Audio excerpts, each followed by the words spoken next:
Darlington Raceway. It doesn't matter if you drive a Ford, Chevy, or Pontiac, or if your name is Gordon, Wallace, Jarrett, or Labonte. She'll bite you at any moment. Down through the years, her foreboding corners have claimed the best of drivers. The Darlington Stripe is waiting for its next victim today in the TranSouth Financial 400 next.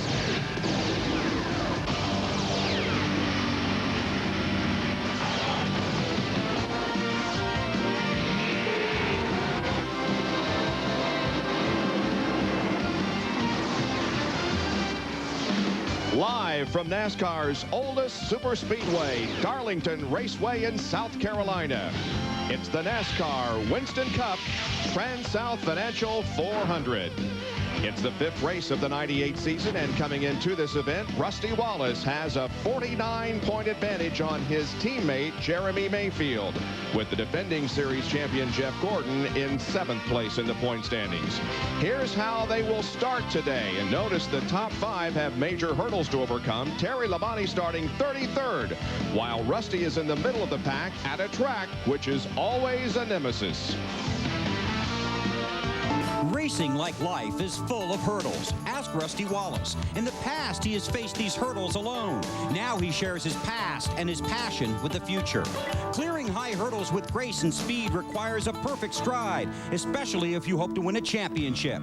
With skilled leadership and expert coaching, the intense athlete can see his goal. But sometimes, even the smooth will stumble, and the result can be much more costly than just a single step. It can ruin your day and leave you limping and alone on the desolate track to the Winston Cup Championship. Maybe Rusty Wallace hasn't lost all his races here at Darlington, but he's never won. 0 for 28. In fact, in the last 12 starts here, he has just 2 top 5 finishes. But all those hurdles are history for Rusty. This season, his stride has been nearly perfect, clearing the first 4 hurdles, even his highest one at Daytona. Today, he faces perhaps his toughest. He's the only driver that has finished in the top 5 every race this season. In fact, Rusty has finished 5th, 4th, 3rd, and 2nd. Guess what hurdle is next? This 50th anniversary season will be remembered not just for those who have won, but for some rising young stars. Oh, how well they have run. The eyes of the future have started to hunt. There are old names, but new faces now running up front. The smiles are contagious. The points are well taken. They are winless today, yet their spirits not shaken. With visions of victory, they dream of their fame. It just might happen today at this track, too tough to tame. How truly appropriate is in this golden anniversary season with NASCAR, where we have paused to reflect on special memories and milestones that we could possibly see both a first and a last take place today within the same family.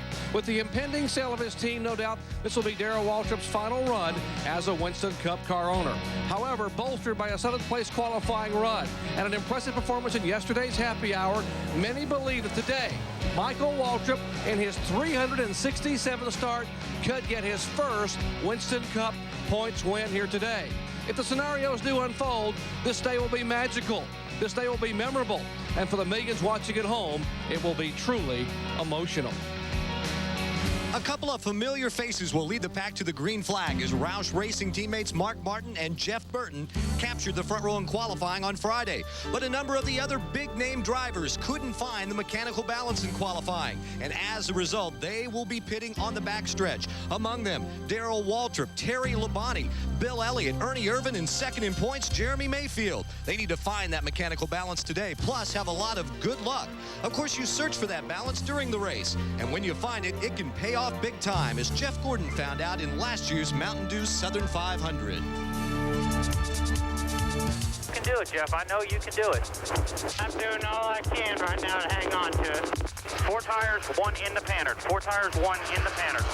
I would like to take some of that front spring rubber out of it if we could. Pull left rear off, pull the pin on the sway bar.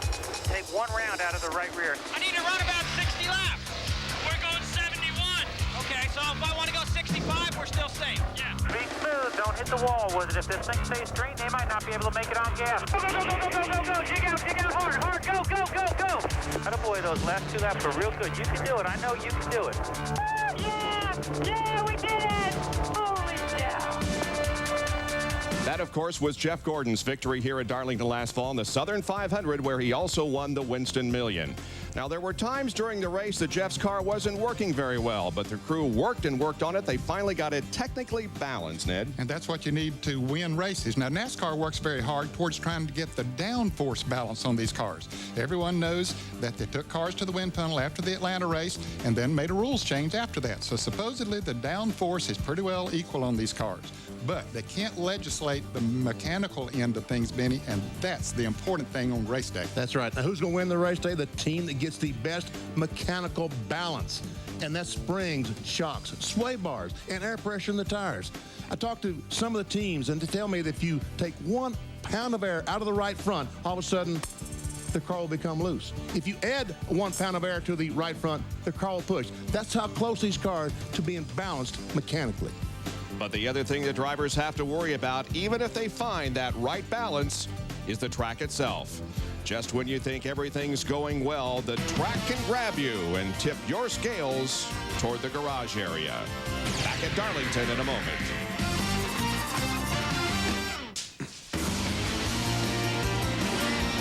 ESPN Speed World coverage of the TranSouth Financial 400 from Darlington is being brought to you by the more than 1,900 AutoZone stores across America. AutoZone, the best parts in auto parts. By Valvoline Durablend, the #1 selling semi-synthetic motor oil. And by John Deere, who invites you to see the new LT133, the only lawn tractor with a past as bright as its future. And we have some bright sunshine here at Darlington today. We're getting close to the start of the engines and the green flag, but let's go pit side to Jerry Punch. It is an all Jack Roush front row. Mark Martin on the pole, and Mark's teammate Jeff Burton on the outside of row 1. Frankie Stoddard here trying to get Jeff all buckled in. Jeffrey, last time you were here in this car, you bumped and rubbed but finished second to Jeff Gordon in September. Can you improve on that today? Well, we may have to bump and rub a little harder, I guess. That was a great run for us. We're looking to improve on it. Darlington's one of our favorite racetracks, and XI team needs a good, consistent finish, though, today. That's what we're shooting for. All right, Jeff Burton outside of row 1, looking for a possible good shot at maybe getting his first win here today. Let's go back upstairs. Getting set for the command to start engines here as the 43 drivers are in their cars getting set to go 293 laps around this 1.3-mile racetrack that make up the TranSouth Financial 400. There you see Terry Labonte. Gentlemen, with the most exciting words in the world of motorsports, our Grand Marshal, 4-time Super Bowl winner, Terry Bradshaw. All right, let's have a great day. Gentlemen, start your engines.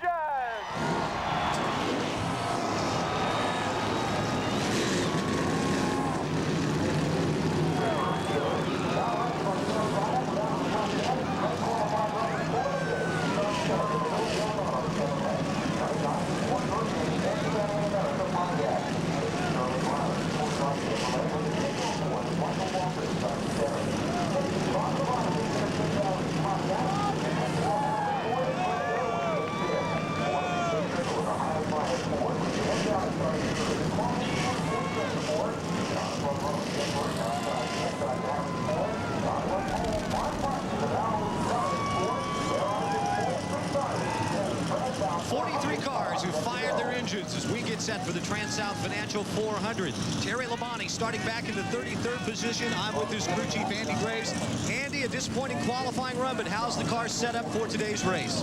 Well, we're pretty good at happy hour time, and I think we're going to be a lot better. We really struggled in qualifying and missed it, but hopefully Terry the Kellogg Chevrolet in the front. Terry Labonte made his first Winston Cup start here many years ago. He is set to roll off from the 33rd starting position as we get set for what should be an extremely exciting race. Cars will be moving out in just a moment for a couple of warm-up laps before we get the green flag in the start of today's race. We'll take another commercial break here and be back with the starting lineup and the green flag from the track Too Tough to Tame in Darlington.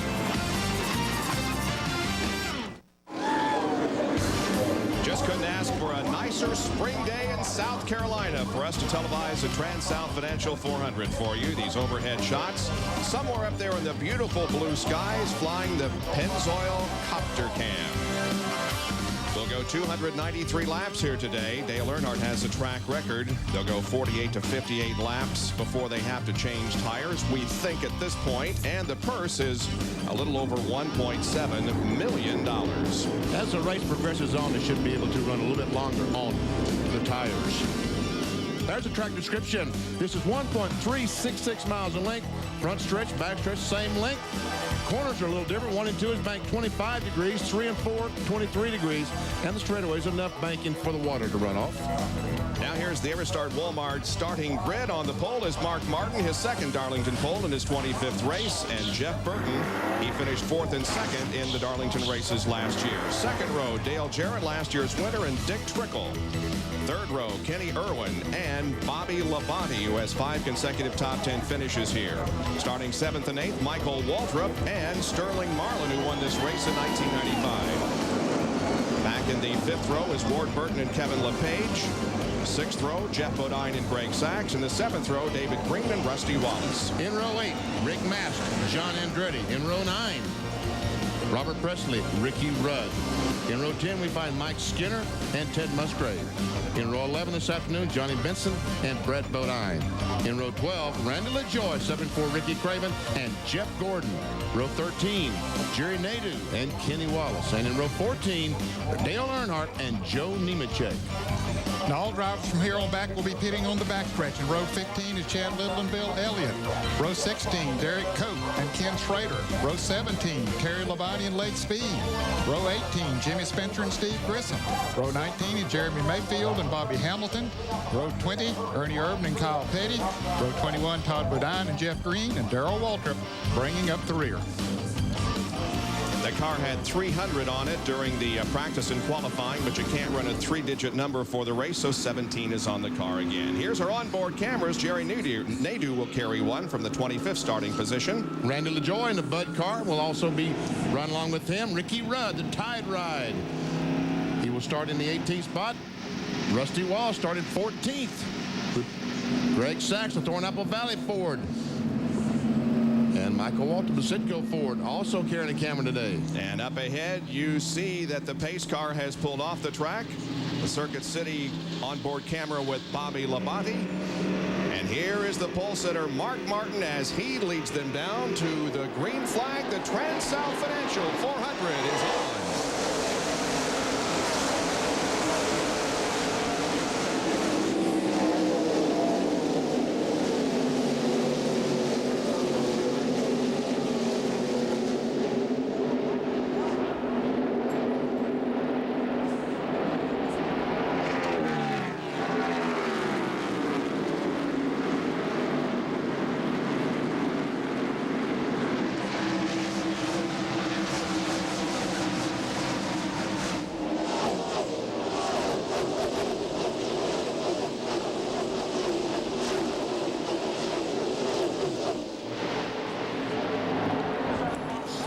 So good as Dale Jarrett closed in right on the back bumper of Mark Martin.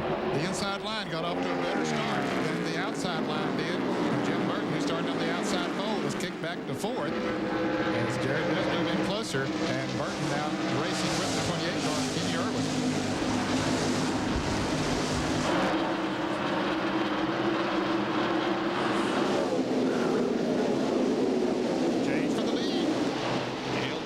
Shoots by Mark Martin in turn 2 on the second lap and takes the lead.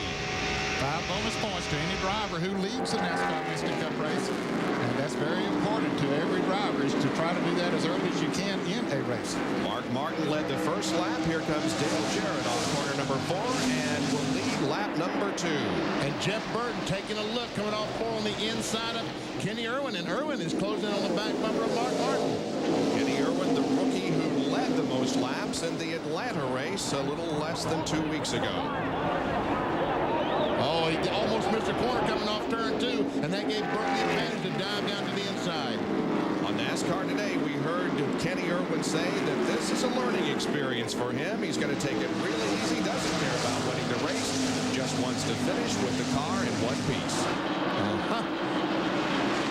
Now, if you believe that, I can just walk right down there. Well, of course, that is the goal of every driver, is to finish the race in one piece, because you aren't going to win if you don't do that. But if he gets down near the end, and here's Mark Martin moving over, letting his teammate Jeff Burton just drive by on the outside. He saw Burton coming, knows that he has a fast race car, so he just moved over and let him go. Jeff may have gotten off to a bad start with the flag drop, but in the first 3 laps, he has started to come on now as Ward Burton and Bobby Labonte are side by side for 6th spot. A couple of Pontiacs racing right there. Ward Burton gets the position. That car in front of him is Dick Trickle, the Heilig Myers Ford, running in 5th spot. Coming off that win at Atlanta. Only 2 Pontiac wins here at Darlington, and the last time was way back in 1963. Wow. This is Bobby Labonte's car. Rusty Wallace right behind Sterling Marlin and David Green. Rusty dives to the inside, takes the spot away. He's going to try to get Sterling Marlin as well. This is the battle for 12th, but up front we have a battle for the lead as Jeff Burton goes around Dale Jarrett in turn 3. Got himself a run coming off of turn 2. Got a nose up there. Jarrett backed off and go without much of a fight. So just in the first 7 laps of this race, we've already had 3 different leaders. Looking out for Mark Martin's position in 3rd. He's staying right with them. Those 4 Fords have pulled away a little bit. He's in a course also.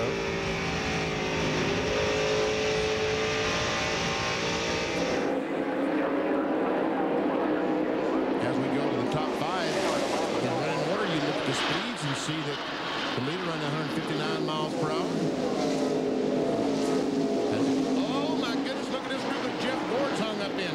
Rick Mast on the outside, cars going by. Ted Musgrave gets by now. Jeff Gordon will get by. Here comes Kenny Wallace in car number 81. That makes the pass too. Back for about 15th and 16th position. Now a battle for 2nd. Jeff Burton is the leader. Mark Martin looked to the inside and decided he wouldn't make a move on Darrell Jarrett, so Martin falls back into 3rd spot.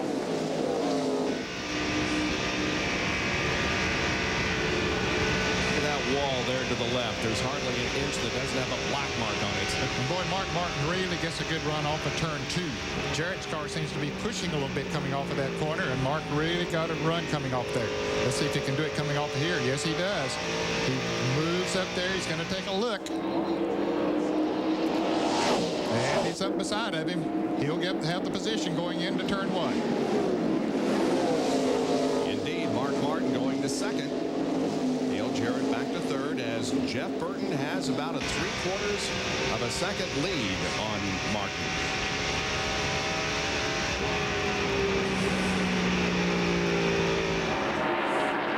Michael Waltrip and Bobby Labonte. This is 8th and 9th. Michael had moved around Bobby Labonte. Bobby started in the 6th position. This is looking back from the rear bumper of the Citgo Ford at Bobby Labonte. As he said, that is a 9th place car. Our guys yesterday talking to Michael Waltrip in happy hour. He sure was confident that his car was going to run well today. His best finish so far in 1998 was in 9th in the Daytona 500. Never won a NASCAR Winston Cup race, has finished 2nd at Pocono back in 1988. Of course, he did win the Winston at Charlotte a couple of years ago. And boy, look at this. Is Mayfield in the 12 car trying to come up through the field. Joe Nemechek in car number 42 also trying to move up through the field. Jeremy Mayfield drove in the corner on the apron of the racetrack and made it stick. Wow. That's not exactly how you want to go in that corner. John Kernan down in the back pits. Back here is where Jeremy Mayfield has been talking to his team. They were very dissatisfied with their qualifying effort. They had been very fast in practice on Friday. They qualifying, they tried a little something different, and the car skated through turns 1 and 2. They had a problem correcting that, but yesterday in happy hour, they made some few changes to the chassis. They thought that they would have a good day, and right now Jeremy likes the way the car feels. In fact, one of the team members just told me, hey, we're heading to the front. is. Jeremy Mayfield has already moved up to 29th position after starting back in 37th. Our leader is Jeff Burton, followed by Dale Jarrett. Kenny Irwin is running third, then Mark Martin and Dick Trickle. That's your top 5 as we have completed 14 of the 293 laps in the TranSouth Financial 400.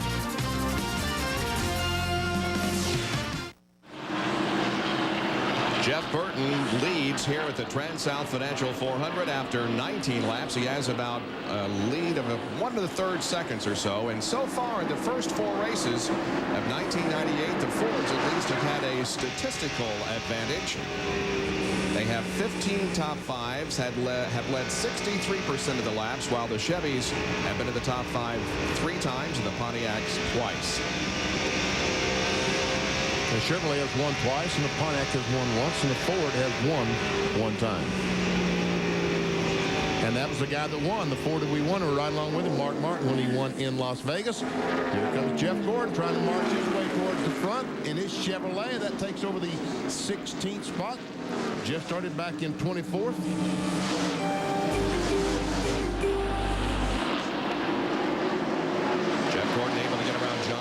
Ted Musgrave there in the 16 car and David Green. Average finish in this race is a lot worse than it is in the Southern 500, isn't it? He doesn't fare too well in this race, but boy, he does great in the fall. As a matter of fact, I think he's won about 3 Southern 500s in a row. As Kevin LePage in the 91 car has fallen back a few positions. Jeff has led or won 4 of the last 5 races here at Darlington. And David Green goes to the inside of Kevin LePage. Here comes Bill Elliott to do the same. And Elliott's already showing a donut on the car. Has gotten close to someone with that McDonald's Ford.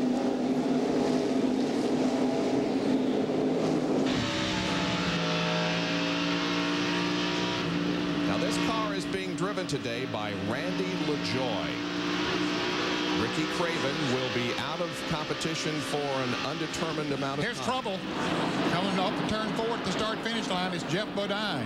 Jeff Bodine crashing and the car stopping just short of the start-finish line on the 24th lap of the race. And the caution comes out for the first time. Heavy damage to the front end of the Phillips Ford. He had been moving up through the field, Bob. He'd gotten up to, I believe, 5th place or 6th at the worst and was making a pretty good run. And I don't know what happened here. Well, the window net is down on the car, so he is okay. 7th spot, I think, that we're told that Jeff was running when we see him taking the air hose. Let's see if we can see exactly what happened to Jeff Bodine as he came off turn 4. He's on the inside of Ward Burton, and they make contact as they come off the corner. And he's going to lose control, go down and smack that inside wall. Hard, yes. From another angle, here he is coming off the outside wall and sliding across the racetrack and boom, hitting that inside wall very hard. Now from Michael Waltrip's perspective in the Citgo onboard camera. Okay, there's Bodine down on the inside, slips up just a little bit, makes contact with Ward Burton, and slides down to the inside. And from Rusty Wallace's perspective. Same scenario. Gets down on the inside to make a little contact, and around he goes down into the inside wall. There we see Jeff looking over the damage on his car, and the safety crew telling him, let's go take a ride. And there we see all the cars as they follow the pace car. And I would guess that we'll see, yeah, here they all come down pit road. Yeah, they'll complete 25 laps when they cross the start-finish line this time. Yeah, they want to get those tires off and get some new ones on, make some adjustments.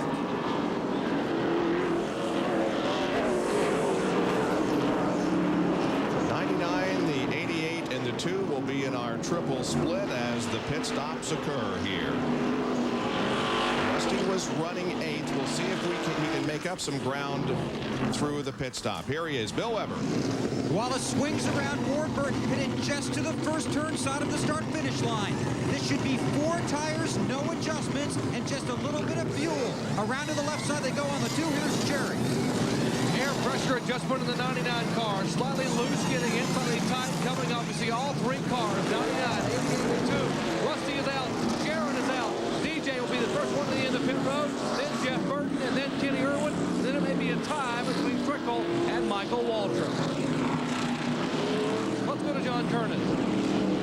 backstretch. Bill Elliott just now making it to his pit. It'll be a 4-tire change. They're going to make a slight air pressure adjustment in the left rear tire. Bill has already made up about 14 spots in the first 25 laps of this race. He told the team that the car is excellent. But here's the problem. Pitting on the backstretch, he's going to lose a lot of those positions. Even though it's a pretty good pit stop for Elliott, he will win the race off the backstretch back here. But the guys who are pitting on the front stretch are passing him by.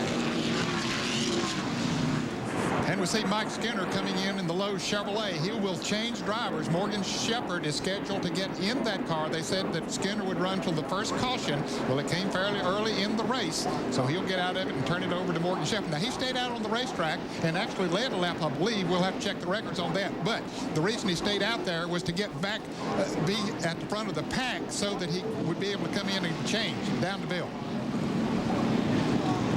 And Skinner is literally hoisted out of the car. They put Morgan Shepherd in. This was the plan, to go to the first caution. Now, the team said that Mike could drive this whole race today, but he would be very sore afterwards. It was not worth the effort, so they got a break with this early caution. They've got Morgan in there. Skinner is helping getting the wheel back on. Get Morgan buckled in. They don't want to lose a lap. So Morgan Shepherd in, Skinner out. Mike, of course, was injured in an accident at Atlanta. He hasn't broken any bones, but he is very stiff and sore and has turned over the driving chores to Morgan Shepherd, and Morgan goes out onto the racetrack. He's now in command of that number 31 Lowe's Chevy. We'll take a break and be back with more from Darlington, South Carolina. Still under caution at Darlington Raceway in South Carolina. Jeff Bodine accident. The 31 car just had a driver's change as Morgan Shepherd went in. Mike Skinner out. Here's Bill. And Mike Skinner is still sore from that wreck in Atlanta, but right now you're more disappointed than anything else. You've got a really good race car. I'll tell you, that Lowe's car is really running really good. I hate that we lost all that track position there switching drivers. And man, Richard told me what had happened. He says, you'll get in that car and adrenaline will take over. All the pain will go away. You'll want to race that car. And he was right. I didn't want to get out at all. I know I could have went all day today, but, Bristol's a grueling racetrack. And, we're going to get a few extra days here to heal. And we know we got a good shoe in this 31 car. And maybe he can get Lowe's and Chevrolet a good finish today. I think Morgan will do us a good job. We both ran the same speed in practice yesterday. And, he ran as fast as I did, and he's got more experience than I do. So I think he'll do us a real good job, and sure hated to get out of that darn thing. I ain't getting out next week. See ya. No more. John Kernan. Jeremy Mayfield had made up a bunch of spots after starting 37th in the race. However, he lost a few of those here on pit road because an air gun had jammed, and they had to use just the one gun. They couldn't bring another one across the wall, so he dropped some spots. Bill Elliott, on the other hand, 17.67 on his pit stop, and I was wrong. He didn't lose that many spots. Mayfield is back in 29th position, and Elliott now begins from 20th. Pass to the right only. Pass to the right only. Green comes out again, and we're back to racing.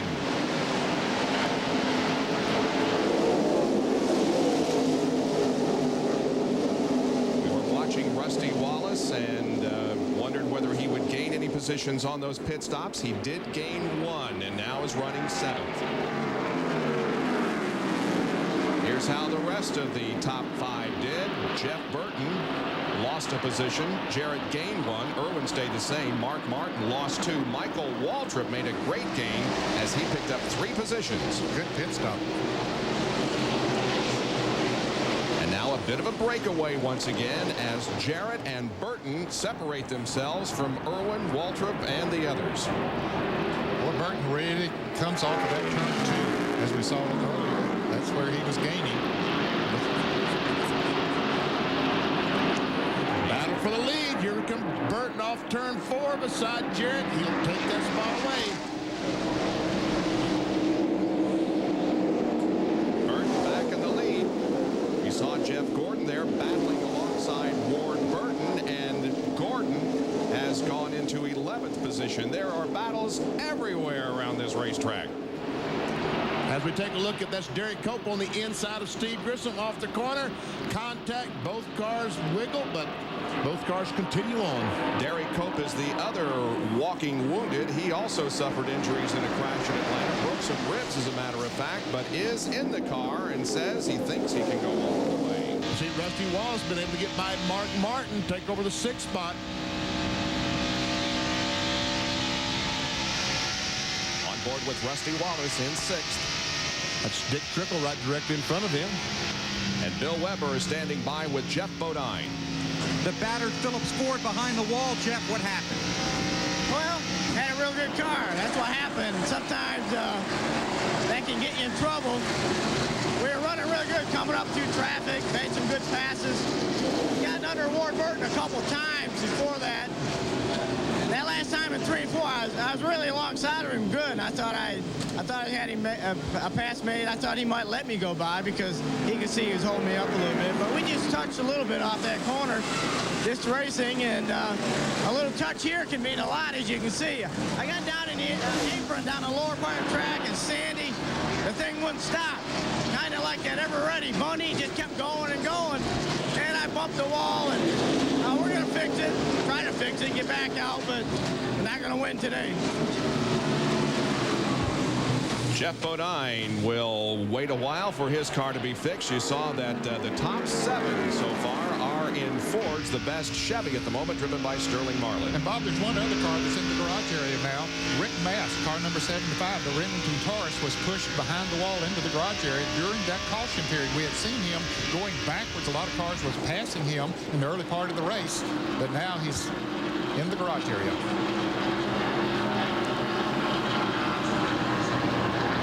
Rusty Wallace has moved up to 4th. Been able to get by Michael Walter. Continues working towards the front. Started in 14th. Currently in 4th spot. Roush Racing cars range from first Burton to Chad Little, who is running back in 27th spot, but 3 are in the top 10.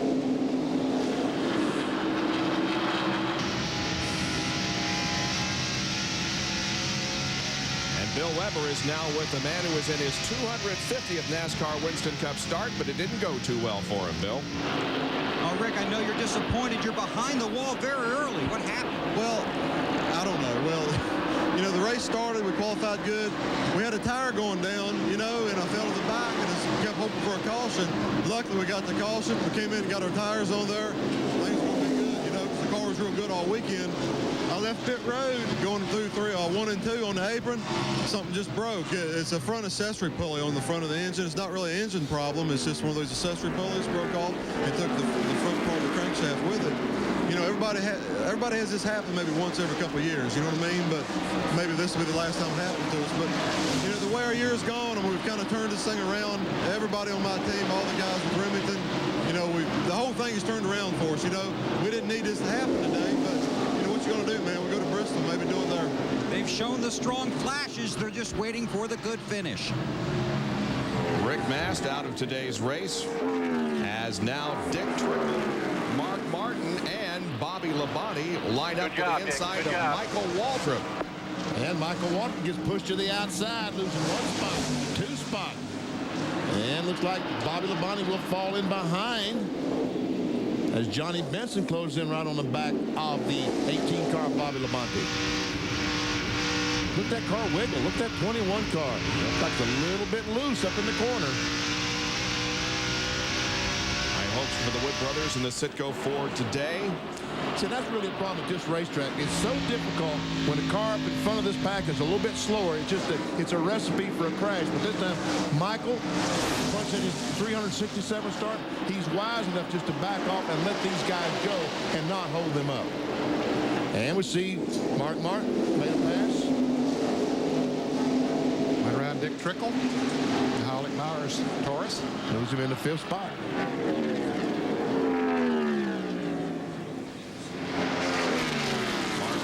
Pole sitter for today's race, eligible for $83,600 and 76 Racing Challenge money.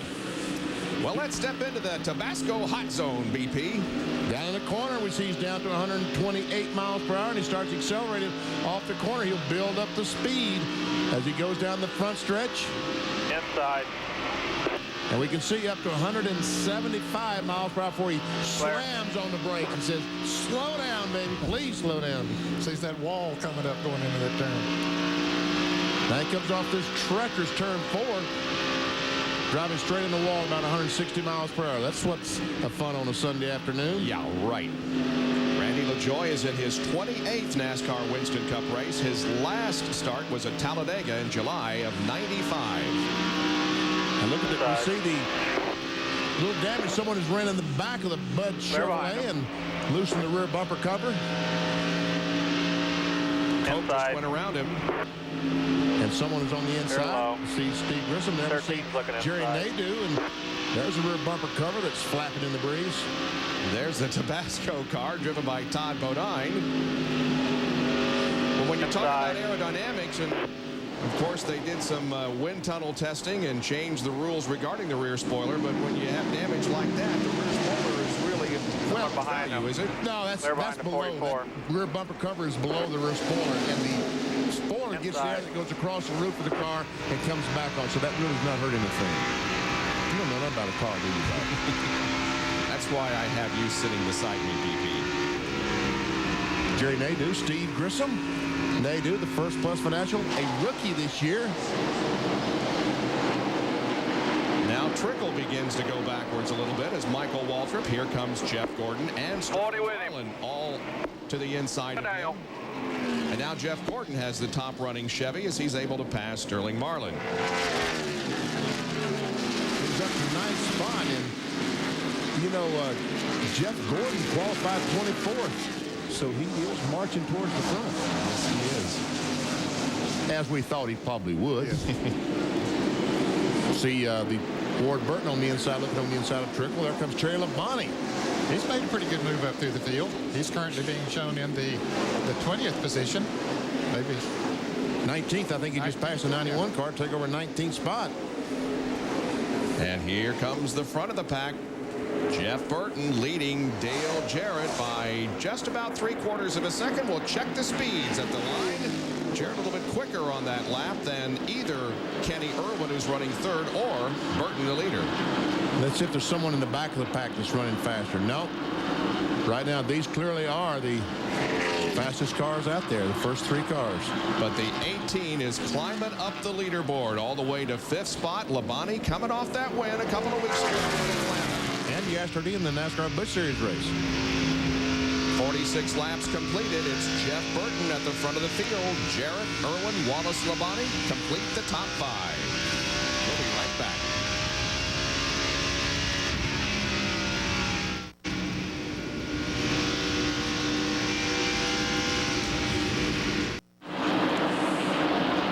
Welcome back to ESPN's live coverage of the TranSouth Financial 400 from Darlington Raceway in South Carolina. 52 laps have been completed. We've had 1 caution so far, and we have in the lead Jeff Burton. Overhead shots courtesy of the Pennzoil Copter Cam somewhere up there in that blue Carolina sky. There's the leader, Jeff Burton. He's increased his lead just slightly over Dale Jarrett, now up to 0.8 of a second. While back in 3rd position is Kenny Irwin, but there's quite a gap between 2nd and 3rd. Yes, there is. Kenny Irwin's about 3 1/3 second behind the leader. There you see the big gap between 2nd and 3rd. And there's another couple of seconds back to Rusty Wallace, who's currently running in 4th spot. There we see Rusty coming along. And then there's going to be a big gap back to the 5th place car. So there's Rusty in 4th, and there comes Bobby Labonte in the green number 18. And we see that Jeff Gordon has moved up to 6th spot. As I told you a moment ago, Jeff Gordon started in 24th spot and has really worked his way well to the front. 13 laps, it only moved up 4 spots. Then he took a huge jump on the pit stop, gained 8 spots on the pit stop, and then now has taken the car and just passing cars to get to 6th spot. Showing a lot of patience there as he comes up now to make a move on Bobby Labonte. Let's see, Bobby will let him go, not fight him too hard. Going into turn 1. That moves Jeff into the top 5. Behind Bobby Labonte is Johnny Benson. A couple of Roush cars here running together. Benson in the 26th and Mark Martin in the 6th. And then comes Michael Waltrip back in 9th. John Kernan has a report as Cope is in. Derek Cope, they're working working on the right front right now. Derek says it feels like something might be broken on the right front. A few laps ago, he had radioed in after making contact with another car out there that he felt a bad vibration. So they've decided to come in and pit. We don't know what the problem is yet. The crewmen haven't put the right front tire on it.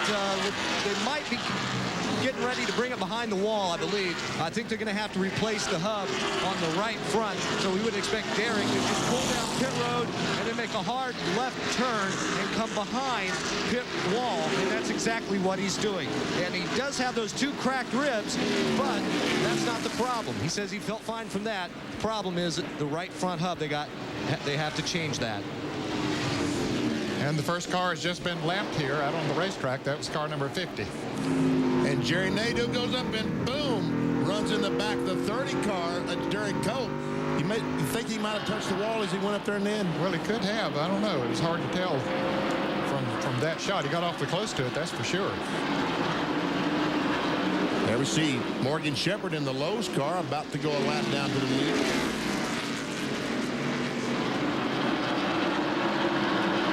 He goes up the hill and Bird just turns left and drives under. Oh, it's so great to have a car like that. There's Irwin. Wallace. See how far that the leaders have stretched it out. Wallace is 7.5 seconds behind. Jeff Gordon is almost 2 seconds behind. And there's Terry Labonte in car number 5. Back in 14th position. And he started in 33rd spot.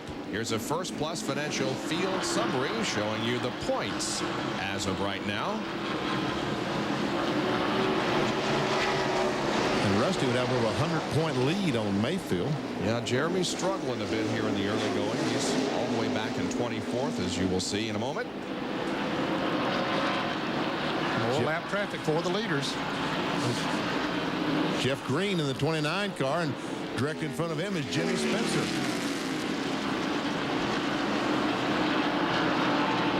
Jared also coming up behind Green, moving to the inside and lapping him.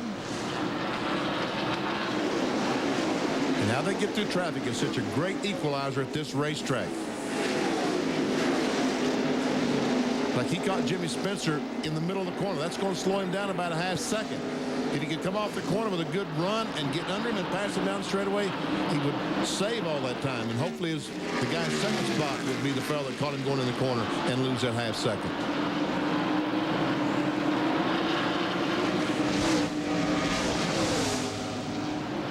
Spencer normally really runs good here at Darlington. His car not quite the way you'd like it today. John Curtin has a follow-up on the Derek Cope situation.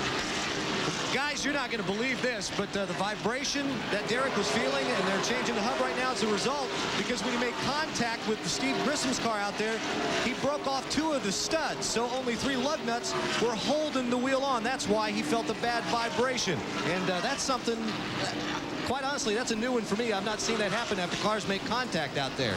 Have you? No, that's a new one on me as well, John. But very smart on Derek Cope's part to bring that car in. As soon as he felt that vibration, he would have been hard into the wall before too long had he not. So they're going to put a new one on, and Cope will resume competition before too long. That team has run so good this year, and just had unusual things like this to happen. Well, look at this crowd that the leaders are coming up on now. There's Ricky Rudd in the 10 car as he loses a couple of spots. Darrell Walker in 17. And we see Dale Jarrett with all this traffic is closed up right on the back bumper of Jeff Burton. And Rudd does go a lap down in 36th position. 35 cars remain on the lead lap. We saw the 31 car, Morgan Shepherd, get lapped a little bit ago. He has just now made a pit stop. Bill, what's wrong with Ricky Rudd? Well, Bob, we've been talking about that mechanical advantage. Well, sometimes you're at a disadvantage, and you go ahead and try and work on that, and you're at a further disadvantage. Ricky Rudd was tight. They made a track bar adjustment on his car. It's even tighter. They just put out the pit board. Ricky Rudd will be coming back to pit road. Pretty obvious that Rudd is not starting off the season nearly as well as he did in 1997. Joe Nemechek is on pit road for a tire change. These cars have only run about 40 laps since the last on the green flag. And we had hoped, we said it earlier, the pit window was somewhere between 48 and 50. They had hoped to run 50 laps, but there's we see Ricky Rudd coming down pit road. Jerry Putch has an update on the 90 car of Dick Trickle. Has dropped back all the way to 25th. Bob, on lap 25, they made an air pressure adjustment, took some tape off the front grill of the car number 90. He was loose in and tied off. Apparently the car has gotten looser in and tighter coming off. In fact, Dick Trickle just told Tommy Baldwin a moment ago, the car is actually coming off the racetrack. He has lost 19 positions in the last 15 laps. Let's go up to Bill Weber. Ricky Rudd came in, got 4 tires, went right back out on the racetrack. Again, his car is very tight, unscheduled stop under green for the tie 4. Bill Engel calling the shots for that team this week. Ken said Jim Long wasn't down there today, that Engel is the general manager of the team. He's taking over as crew chief this weekend in Long's absence. There is Darrell Waltrip in the 17 car, just about to go a lap down. Now the man on the move is Jeff Gordon. He is definitely gaining on the leaders. You know, a moment ago I said he was 12 seconds behind Bob. He's about 8.6 now. The AutoZone on-track interval will show you how the gap closed up. And we see Jeff Burton, the leader, on top, and Jeff Gordon at 31.9, 31.6 each and every lap. Jeff Gordon, and look back here at this 33.3 for the leader. That's when he ran in some heavy traffic and lost about 2 seconds to Jeff Gordon. Now Jeff's going to have to go through that same traffic in a little bit as soon as he catches up to them. First 5 races at Darlington.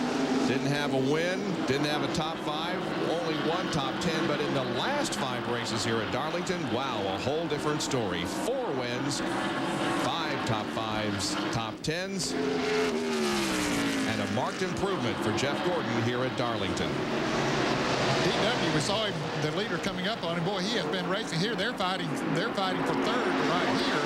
Kenny Irwin in the 28 car and Rusty Wallace in the 2 car. Got together there a little bit ago, Bob. Yeah, almost wrecked. They're battling for 3rd spot. And DW finally goes a lap down, Ned. Well, he fought hard there for about 4 or 5 laps and was able to keep Jeff Burton behind him. Now Dale Jarrett goes by. So Darrell Waltrip running 32nd position. 31 cars now on the lead lap. David Green right in front of the leader there in the last car on the lead lap. David Green had a great qualifying run in the Caterpillar Chevrolet. Just not able to sustain it as Jeff Burton dives to the inside. Goes by. Here comes Kenny Irwin and Rusty Wallace as they continue to contest the 3rd spot.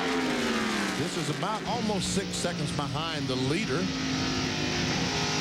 We saw Irwin's car wiggle off turn 2 a moment ago. Sign the car's getting a little bit loose. It'd probably be smart, Denny, just to back off and let Rusty go and not press the issue too much. He knows he has a good, fast race car, but you don't take chances at this point of the race. Richard Labby took over as crew chief on Kenny Irwin's car before last week. Let's take a break as 72 laps have been completed here at Darlington. Jeff Burton, your leader.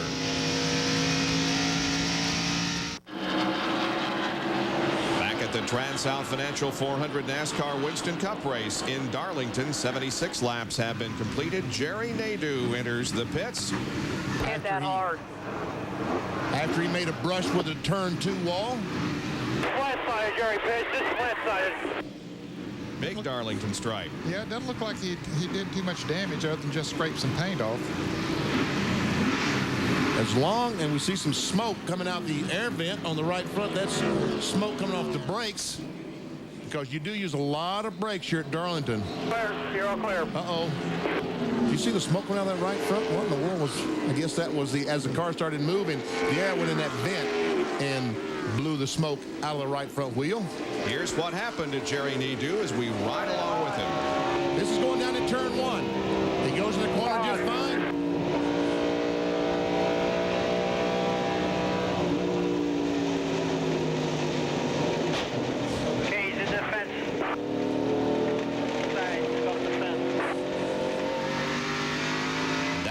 you Darlington stripe your car.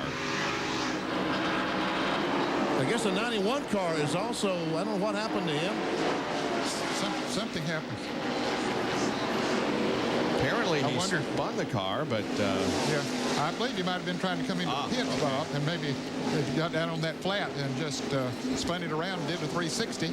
So a couple of incidents here, but no caution. The green remains out. And he's pitting on the front stretch. He's going down the back stretch, so he's losing valuable time. And see, Jeff Gordon got by. Rusty Wallace has moved into third spot. And Rusty Wallace by Kenny Irwin. We saw that a moment ago. So Irwin is now back to fifth spot.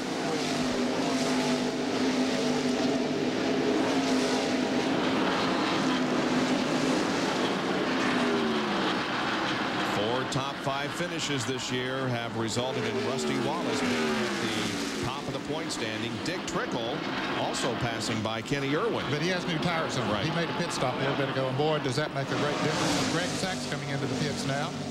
Trickle is 2 laps down in 30th position. Go Ever.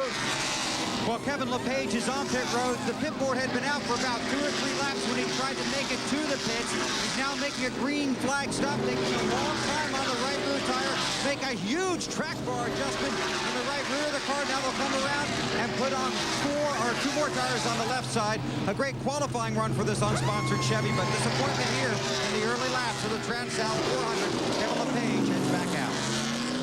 Indeed, LePage began from the 10th starting position, his best start in the NASCAR Winston Cup race. So Greg Sachs leaving pit road. There he is. The Thornapple Valley car. This is Cale Yarborough's car. Cale was from nearby Timminsville, South Carolina.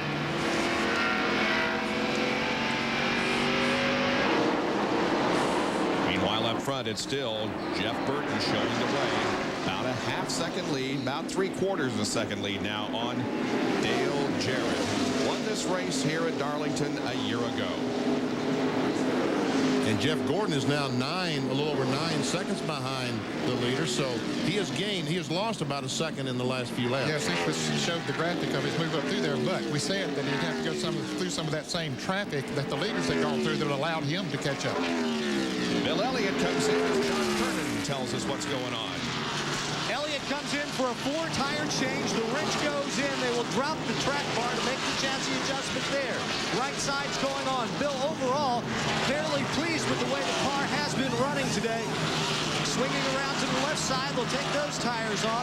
And this is what they want to see. They want to see all their pit stops to come under the green flag. But oh no, apparently they didn't get some lug nuts tightened. Elliott, they dropped the jack to send him on his way. And the jack was on top of the air hose was the problem there. They couldn't get the gun over, so they did not change it. Now they will change that left front tire. Oh my goodness, what a problem, what a heartbreaker for Bill Elliott. Boy, well, that cost him a lot of track position. He's going to go a lap down. If all these leaders make green flag pit stops, what have you, that will cost him probably a lap to the leaders. Tough break for Bill Elliott, who has won 5 times at this racetrack, twice in this race, and 3 times he has checkered the Southern 500. His most recent win in this race was back in 1992. Dale Earnhardt comes in for a pit stop. This would be a scheduled stop. All of these are scheduled stops now. You see that air hose there? The blue air hose on Dale Earnhardt's car? As the right front tire changer goes around, he's got to swing that hose out so that it doesn't get in the way of the car. And evidently one of Elliott's guys, somehow the front hose got under the car and the jack sat on top of it as they went to change the left side tires. Yep, that's exactly what happened. Sterling Marlin brings his car in.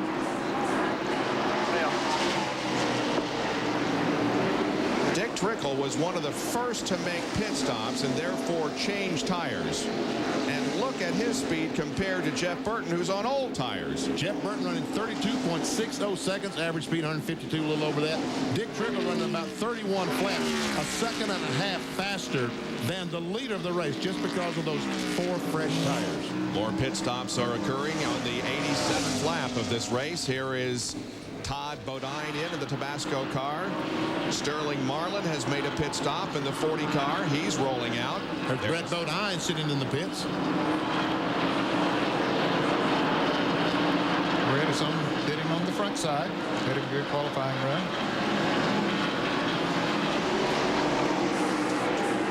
It's like Ted Musgrave is slowing up, dropping down off the banking and coming in. He was running in 18th position. Here is Musgrave slowing down as he comes down pit road to his assigned spot. And Jeff Gordon will be coming down pit road as well as we watch Ted Musgrave's Prime Star crew go to work on his car. And here comes Gordon into the pits. He was running in 3rd place. Saw some trouble on the right rear on Musgrave's car. Finally get the car, the tire on. The jackman able to let the car down. They're only able to use 2 air wrenches, so he's got to come around and take the left side off. Here comes Bobby Labonte. You see Jeff Gordon up there at the top of your screen. He's already stopped and the work going on. Musgrave moves away, and so does Jeff Gordon. And Dale Jarrett will come in the pits. Then we see Jarrett coming into his pits, and while he's stopping for his pit stop, Jeff Gordon will go by on the outside. Jerry Punch. Second pit stop of the day for Dale Jarrett in the Ford Credit Ford Taurus. They will make an air pressure adjustment to try to tighten the car up. They have made a significant air pressure adjustment on this car number 88. Now left side tires going on the car. They get it completely full of fuel, and they will take a long, hard look at the right front and right rear tires. Rusty is in front of Bill Weber. The Miller Lite Ford is a little loose off the turns. 2 pounds of air pressure out of the right rear. The right side tire is already on. The lefts are going on. The fuel going in. Rusty's down and he's away. Jerry with the 99. They have made an air pressure adjustment on the car number 99, and they will also talking about making possibly a wedge adjustment in the left rear. They decided no, they will not make the adjustment, just the air pressure to try to tighten the car up a little bit coming off the corner. Let's go back to John Kernan in the Terry Labonte pit. 4 tire change for Terry Labonte, only a slight air pressure adjustment. The car had been just a little on him, but it was a good stop for Terry. Back to Bill Weber. Michael Waltrip on the front stretch pits already has right side tires on the Citgo Ford. No chassis adjustment. The left's going in. No problems at this point. The fuel going in. The left's going on. Michael Waltrip's going to have to watch traffic when he pulls away. It's Jerry Punch and Mark Martin's pit. Our pole sitter, Mark Martin, coming down pit road at 45 miles an hour. His second pit stop coming on lap 91. The crew now scampering over the wall. They will likewise make a slight adjustment in the air pressure to try to get the car a little bit tighter entering the corner. They make a significant wedge adjustment in the right rear, and now the left side tire is going on, trying to make significant adjustments on the Valvoline Ford. Left front, left rear, and they pull the jack, and he is down and away. In 20.3 seconds, we didn't time all the pit stops, of course, but that Rusty Wallace crew at 18.1 had a great pit stop, and we saw Jeff Burton, the right rear tire changer, had some trouble on Burton's car as well. This is the onboard camera from Rusty, from Mark Martin, as you see him trying to get up to speed, as a lot of others are already there. The leader is Dale Jarrett. There he is. We have had 4 different leaders today, 7 lead changes besides Jarrett. Of course, Burton, Mark Martin has led 3 laps, and Bill Elliott has led 1 circuit. We'll be right back. Bob Jenkins, Benny Parsons, Ned Jarrett, John Kernan, Bill Weber, and Dr. Jerry Punch greet you from Darlington, South Carolina. Again, 98 laps into this race. The story of the race so far has been those 2 cars right there. Dale Jarrett and Jeff Burton. They have led the most laps. 1 caution so far, and that was when Jeff Bodine hit the wall. How about tire wear? That was a major consideration when we began this race. Bill Weber has the story. So far, so good. These are the tires that came off Rusty Wallace's car on that last pit stop. These numbers show exactly what Rusty said. The car is a little loose. These numbers up here on top, all across these tires, show the tire wear is almost excellent after 64 laps. It's an old right side tire, but it's a new left side tire that Goodyear brought here with an extra 1/32 of an inch of tread, and also also more resistant to tire wear in the compound. Here's Jerry Punch. As Burton takes the lead, let me show you why they are so pleased here in the 99 pit. Everyone's concerned about tire wear. Well, they are praising Goodyear here right now. This is the right rear tire that ran almost 70 laps on the car number 99. I should say 70 very hard laps. These tires began with 3.5 30 seconds of rubber. After 70 laps, a full fuel stop, they still have 1.5 30 seconds all the way across. So great tire wear, excellent tire by Goodyear here in Darlington. Let's check in on the Chevy team with John Kernan. And we're seeing the same type of numbers back here on Terry Labonte's tires. You look across these tires, still plenty of rubber tread left on these tires, and they've gone, what, 64 laps. So it looks really, really good. Now, I want to show you this right here. That's not because of a problem with the tire. Whenever Terry was coming in, Ernie Irvan was exiting his pit. Terry had to lock the brakes up, but of course the tire's hot. It scrapes that rubber away. See a little bit of the cord right there. But that was a result of because Terry had to slam on the brakes really hard. Wanted to show it to you because it's a pretty cool video. I liked it. Yeah. Terry Labonte probably didn't like it too good, but there we see Jeff Gordon. He currently is running in third spot. He is leading General Motors car. The first two cars is the new Ford Taurus. In fact, the same three cars that were battling at the end of the Southern 500 here last year. Gordon won his million. After 4 races in the 1998 season, Hendrick Motorsports won top 5. After 4 this time last year, they had 6 top 5 finishes. Well, they had 3 in the Daytona 500 last year. Remember when they ran 1, 2, 3? Yep. That's where they're running at the moment. Terry Labonte 5th, Gordon 3rd, and Randy LaJoie substituting for Ricky Craven in 36. By the way, Terry Labonte made his very first start here at Darlington and Winston Cup competition back in 1978. And finished 4th in that race. I remember it well. That was a terrific job.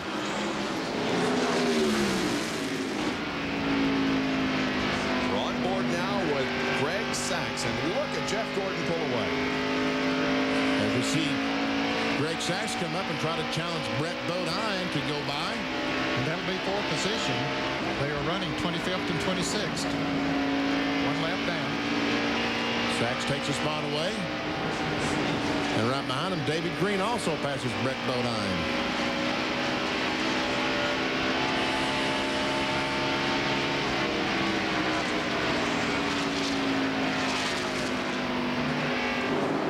Back to the lead, and Jeff Burt just continues to get a little bit farther away. He's now almost 1 second in front of Dale Jarrett. Now, is he going to cut is his teammate Chad Little going to cut him any slack? Probably not. Chad's the last car on the lead lap, running in 19th place. We'll check the speeds at the line, see how they have increased with the relatively new tires. Steve Grissom there in the car number 41. Then dogging Jarrett for a number of laps.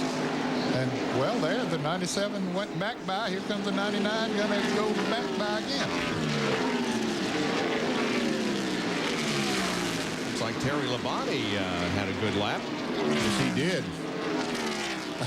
What's going on between Little and Burton? Well, Little is just trying his best to stay on the lead lap. That's what's going on, because looking back at Ernie Irvan back in wherever he's running, 15th spot at the second fastest speed.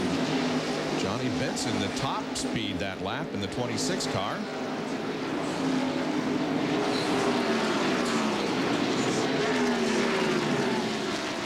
Look at that, 153 miles per hour that time for Jeff Burton, because he was racing with the 97 car trying to get by him. Probably cost him a good half a second. And that time Jeff Gordon clearly faster than both those cars, because he was in clean racetrack and those first 2 cars were in traffic. Now Burton back up to almost 160. There's Jeff Gordon, who comes in second fast at the moment. He's picked up about a second and a half on the leader since they made their pit stop.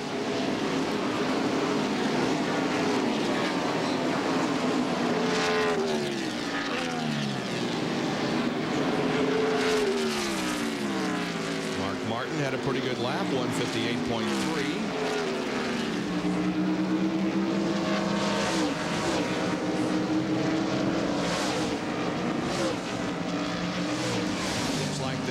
Burton maybe encountered some traffic because he was about 3 miles an hour slower that lap than Dale Jarrett.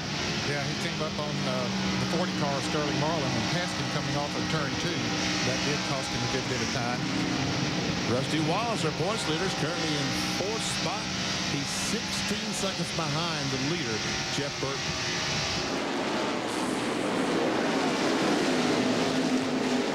New tires do make a difference, don't they? Yeah, before he made his pit stop, we saw he was running 32.60 seconds, a little over 152 miles per hour.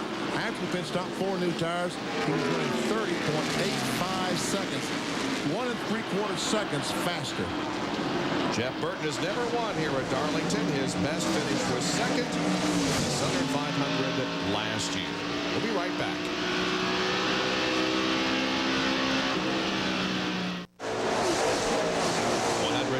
Laps completed here at the TranSouth Financial 400 NASCAR Winston Cup race. Later today at 4 o'clock Eastern Time over on ABC, it's the Duraloop 200.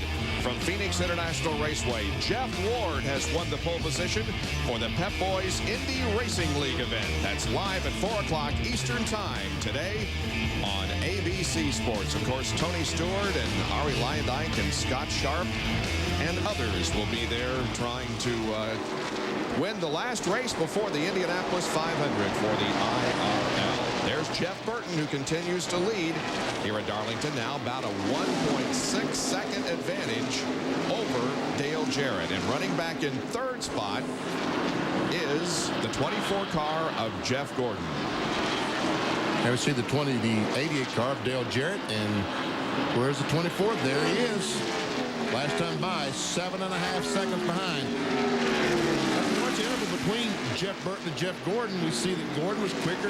And these 2 laps, the 32.2 to 32.3, those are the laps that Burton was involved in traffic. And we see that Gordon was able to gain about 1 second on each of those laps. And here's a pack of cars that got to pick up the pace. And the crews are telling me they got to pick up the pace because the leader is not that far behind them. These are 13th, 14th, the 43 cars in 13th position. The 12th car is in 15th. He just now moved into 14th around Ernie Irvin. But here comes the leader, Jeff Burton, in the 99 car. He is definitely picking up on it. They're about to go a lap down.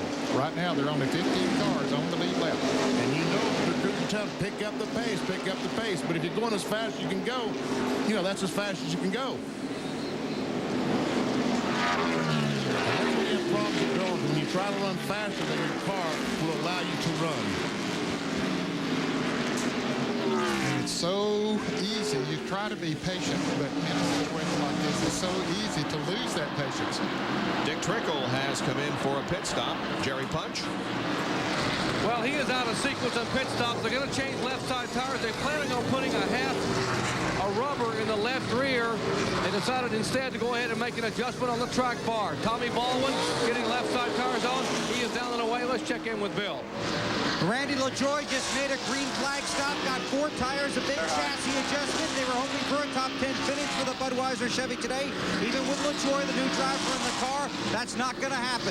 As for Jeff Gordon, he continues to march forward on the track and get great stops on pit road. That's how they won $1 million here last August.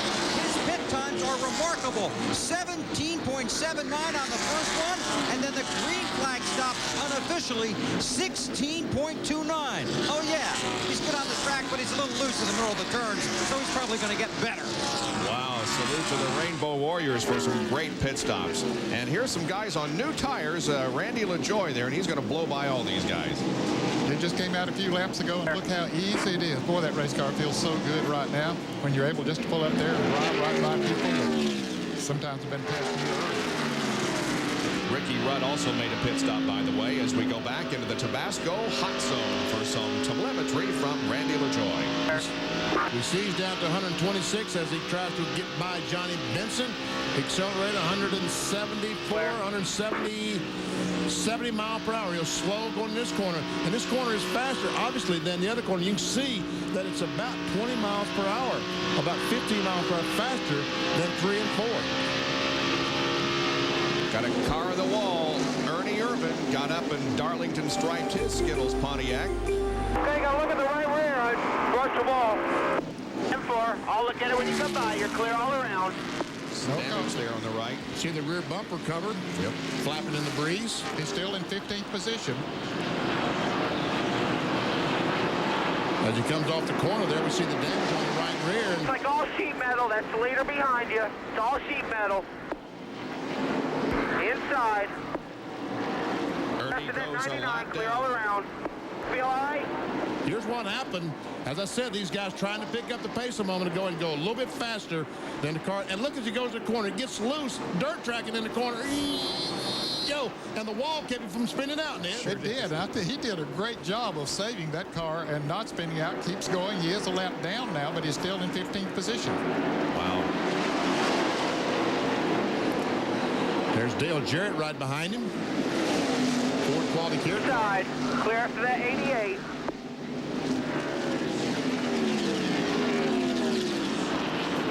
Now only 14 cars on the lead lap. John Andretti.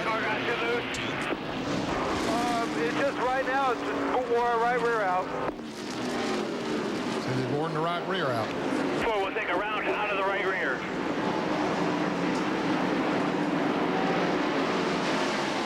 Kenny Irwin there in the 28 car is a lap down in 16th. Inside. Clear after that 28. More coming inside. Looking inside. Kenny Irwin has dropped a lap down, Jerry Punch. Well, Bob, he's not running that poorly on the racetrack, but the problem was this. Slugger Labby, the crew chief, said they preached to Kenny about what can happen at Darlington. He's never been here before. Said, most importantly, when you pit and drop off the banking in turn 4, there are a lot of marbles, a lot of rubber there, and you can spin the car out coming onto pit road. So be very, very careful, be very deliberate. And apparently he was extremely careful. He was so slow getting down pit road, he was almost a lap down when he got back on the racetrack. And of course, the 99 car caught him and passed him. Now he indeed is 1 lap down. Let's check in on the Ernie Irvin pit stop over with John Kernan in the backstretch. Well, you've heard Ernie and his crew talk things over after he got up into the wall. The car was loose. It's the left rear tire. Here we go. Count him in. He will come to a stop. Oh, he slides in really hot. They're going to change all 4 tires. It looks like they're going to make a chassis adjustment, too. They're going to work on the right side. That looked like a whole lot of damage, just sheet metal damage to that right side. The rear bumper cover just a little bit knocked askew. Now they're on the left side. No, there's a problem on the left front. A problem on the left front. Steve, help him out. Help him out, Steve. He's on the front. So the crewman went out and came right back. Now they'll put the left front tire on, but this is costing them a ton of time. Hook him up. Yeah, almost 10 seconds slower than some of the better pit stops that we've seen. Yep. When it rains, it pours, doesn't it? I mean, he goes out, he brushes the wall, he comes in. These are good pit stop, an 18, 17-second stop. We're going to have about 2 or 3 cars coming on the outside. And an air wrench breaks. Man. So he drops 2 laps down now, comes out in 30th spot, and here is Michael. Oh, Christ, down in turn 1. Michael Waltrip is lapped. The caution is going to come out. We have cars up against the wall and in the middle of the track in turns 1 and 2. Okay, Keith? Randy LaJoy. Good thing I can't get down there. We okay or are we wrecked? We're wrecked. He's driving it back. Did I not give him enough roll or what? Sounds like there's some contact there. Trickle just can't see. You know, he always runs into people like that in a place like this. Second time today that caution is waived. First time was for Jeff Bodine's accident. By the way, Jeff is back on the racetrack. The only car out of the race at the moment is Rick Mast. All these cars are trying to say they're in front of the leader. Are they? Well, yeah, they don't know if the 99 car took the yellow when he came by there a moment ago. So they're passing them. They'll let NASCAR straighten it out. Yeah, the lead, Burton was coming off the 4th corner when this accident happened, and it was a question as to whether the yellow came out in time. I believe that he got the yellow flag, and if he had not, I believe that he would have let Michael Waltrip get back in the lead lap. But, you know, it was right at him when he came off of that corner and had no time to react. Here's our replay of what happened from the Pennzoil copter cam.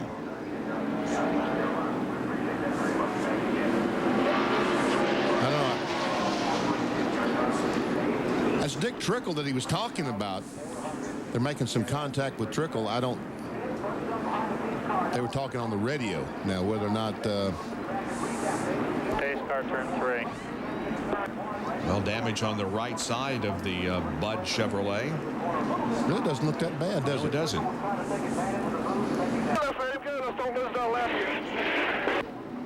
700, second gear, Randy. Let's try it again.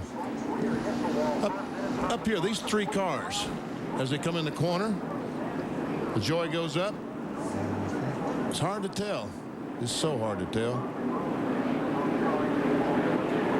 At least it was a black car behind him. And Jimmy Spencer. I know that was Spencer behind him, but So Randy LaJoy is okay. Car not hurt very bad, but the caution is out at the end of 132 laps in the TranSouth Financial 400. Back at Darlington there on the far right of your screen, you see the cars that are pitting on the backstretch entering the pits back there. We're on board with a pace car looking back on Chad Little. So pit stops have occurred here on the front straightaway, and some positions were gained by some drivers. Well, Jeff Gordon, I think, is going to pick up a spot. We see Rusty Wallace, the points leader. Dale Jarrett, Jeff Burton coming down pit road. We see Gordon right up the very top of the screen. There he is. Right sides are on, left sides coming around for the left sides. We go back to the triple pits. The right sides are going on the 2, the 88, the 99. All the other cars on the lead lap coming in. Jeff Gordon's crew is finished with his pit stop. He takes off. Watch as he comes down pit road.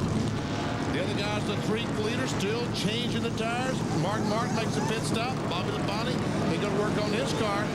Dale Jarrett comes out of the pits. Jeff Burton comes out of the pits, but it's Jarrett, Gordon, Burton, and then Rusty Wallace. So Gordon picks up one spot there on that good pit stop again by his Rainbow Warriors. We're nearing the halfway point of this race, and we're under caution because of an incident up in turn number 2 involving Randy LaJoy. Back in a moment.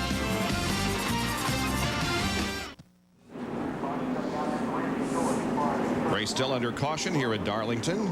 Second time today that the caution has waived. Right behind the pace car, Ernie Irvin in the 36. And then right behind him, Jeff Bodine, who's 94 laps behind. And then comes the leader, Dale Jarrett. And we'll take this opportunity while there's no racing on the track for an ESPN Track Fact.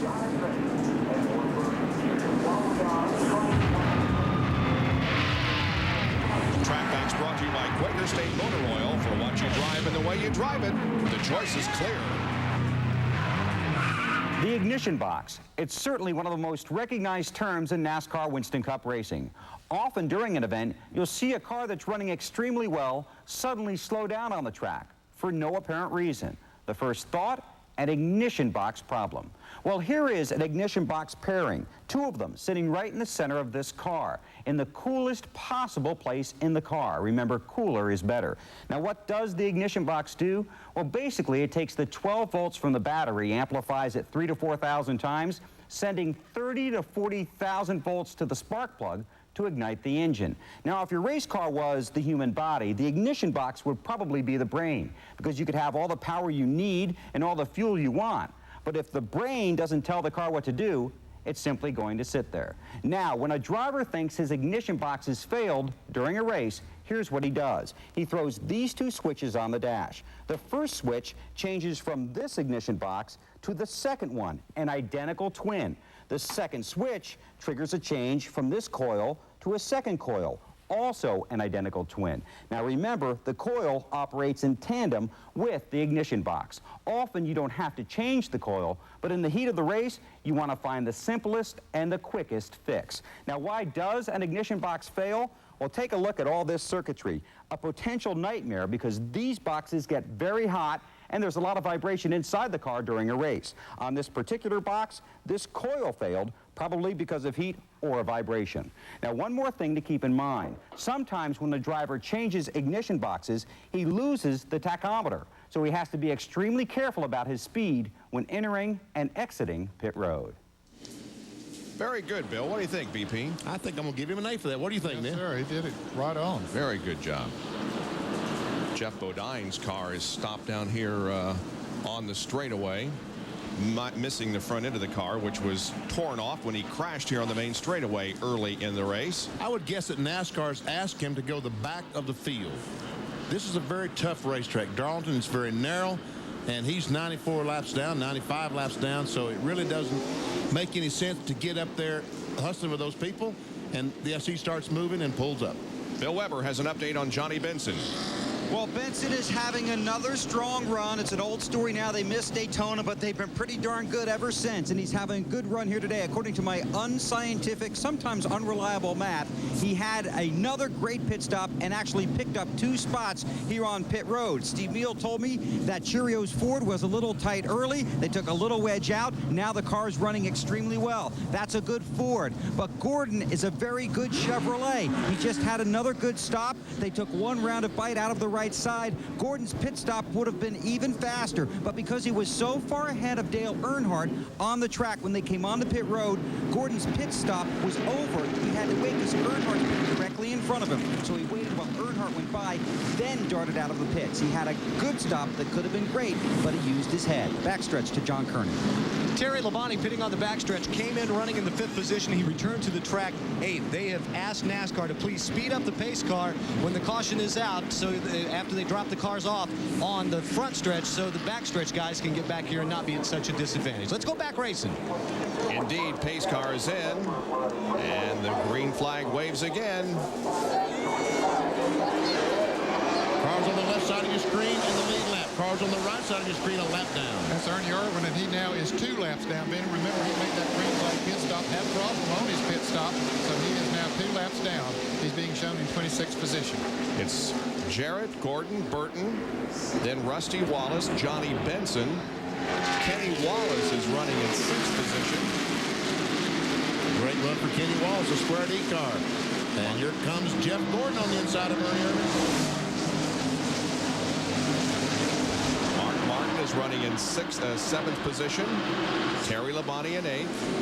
Then John Andretti 9th and Ward Burton. They complete the top 10, 13 cars on the lead lap. Those other 3 are Dale Earnhardt in 11th, Bobby Labonte in 12th, and Jeremy Mayfield in 13th. And Mayfield has gained some spots here in the last few minutes. He got back on the lead lap. Well, remember, after their last green flag pit stop, he came up, Dale Jarrett was leading at that time. He came up and passed him and then stayed out in front of the leaders, and when that caution came out, that worked to his advantage.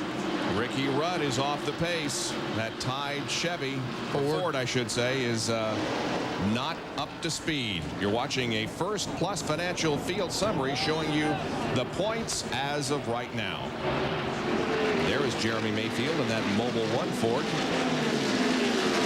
Right behind Bobby Labonte and Dale Earnhardt. Battle for second spot. Jeff Burton, the X-Side batteries.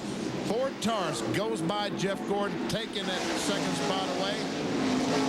Look at the manufacturers battle as of right now. Ford and Chevy are tied. How about that? And the rookie points, well, Irwin continues, of course, to be on top, and Nadeau and LePage are tied. That's where they're running at the moment. Of course, Steve Park is recuperating from those injuries suffered at Atlanta. Wishing him the best and a speedy recovery. Here comes Rusty Wallace diving to the inside of Jeff Gordon. He'll take over the 3rd spot. So Gordon has lost 2 spots here since the green flag dropped.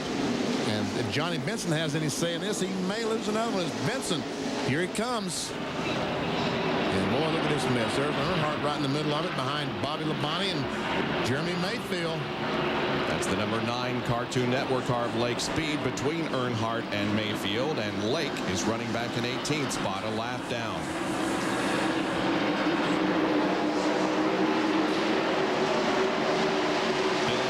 Also just 1 lap down in 20th position after a pit stop. That went wrong. Ernie Irvin is in. John Kernan. Ernie has had to pit because of a flat left rear tire. Apparently ran over something out on the racetrack, and the tire went flat. So his bad luck continues. Remember, he'd already dropped 2 laps down. Now he will lose at least another lap. Boy, you were right, BP. When it rains, it pours for him today. It does.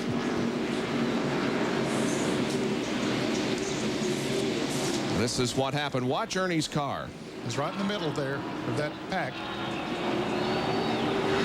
And we see him go in the corner. The car gets loose. He tries to go to the pits, and look at all those guys behind him. Terry Labonte, Greg Sachs, Joe Nemechek, John Andretti, all those guys trying their best to dodge other cars as they try to slow down.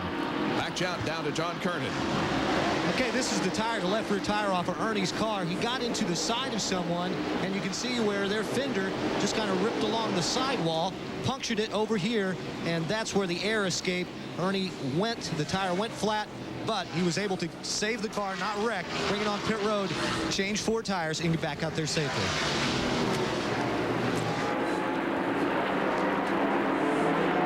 There's the leader, or rather the second place car of Jeff Burton, and we got a crack. Sachs is sliding down the straightaway and into the turn. Going into turn 3. A lot of damage to that car on the right side. And I tell you what, that looks like a 1-car wreck, and they could have easily had a 6-car wreck there because it was cars all around him. It's our third caution of the day. Here's the replay. Look at all this. Look at all these cars. That's Sachs on the very right side, and the 97 car of Chad Lewis trying to go to the inside. Sachs comes down, and there's a little bit of contact there from Chad Lilly, goes down, and bam, hard in that inside wall. So those roof flaps come up when he got to going backwards. And he keeps it down. If that car had slid back up in the groove, it could have been trouble. Right there, you see the contact that'll be made and just spins Greg Sachs around. Nothing he could do.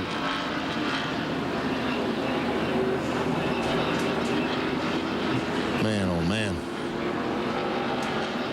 Yet another angle. And look, I mean, that could have easily been a 10-car crash. It could. There's a lot of cars behind them there, but he spun down to the inside, out of the way. If he had touched the car and turned it the other way in front of that traffic, I hate to think. Yeah, it would have been big. Well, we are at the halfway point of the race. 147 laps completed. Will they pit? That's the next question. We've only been a few laps, but will they pit? 7 laps. Will they come in and put on fresh tires? It's only 7 laps. Folks, it's only 7 laps. Dale Jarrett, they're all coming in. Well, are they faking each other out, or what are they going to do? No, they're going to pit. Bill Weber. Yeah, it's Darlington. If you can come get tires, come on and get them if you're up front. In fact, Ray Evernham had just told Jeff Gordon the tires are going in the direction you want them to go. That means they're getting very good wear. They've had 3 good stops. Now they're looking for another one.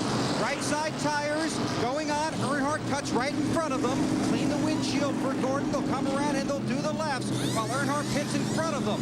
Left sides are going to go on here in a second. They take off the old ones, put on the new. Fuel is in. And Gordon's away. Now to Jerry and Jarrett's pit. Jarrett and Burton pitting nose to tail down toward turn 1. Last time, Jarrett's crew able to beat the 99 out of the pit. It is a race viciously down here, left side tire, and once again the 88 car is down and away. Still 99 in trouble with the left front. He is off the jack, pulling back to turn 1. Looks like Gordon may come out second again, although he and Rusty came down the pit exit just about side by side. As the pit crew, the track crew, I should say, still at the Greg Sachs car. John Kernan.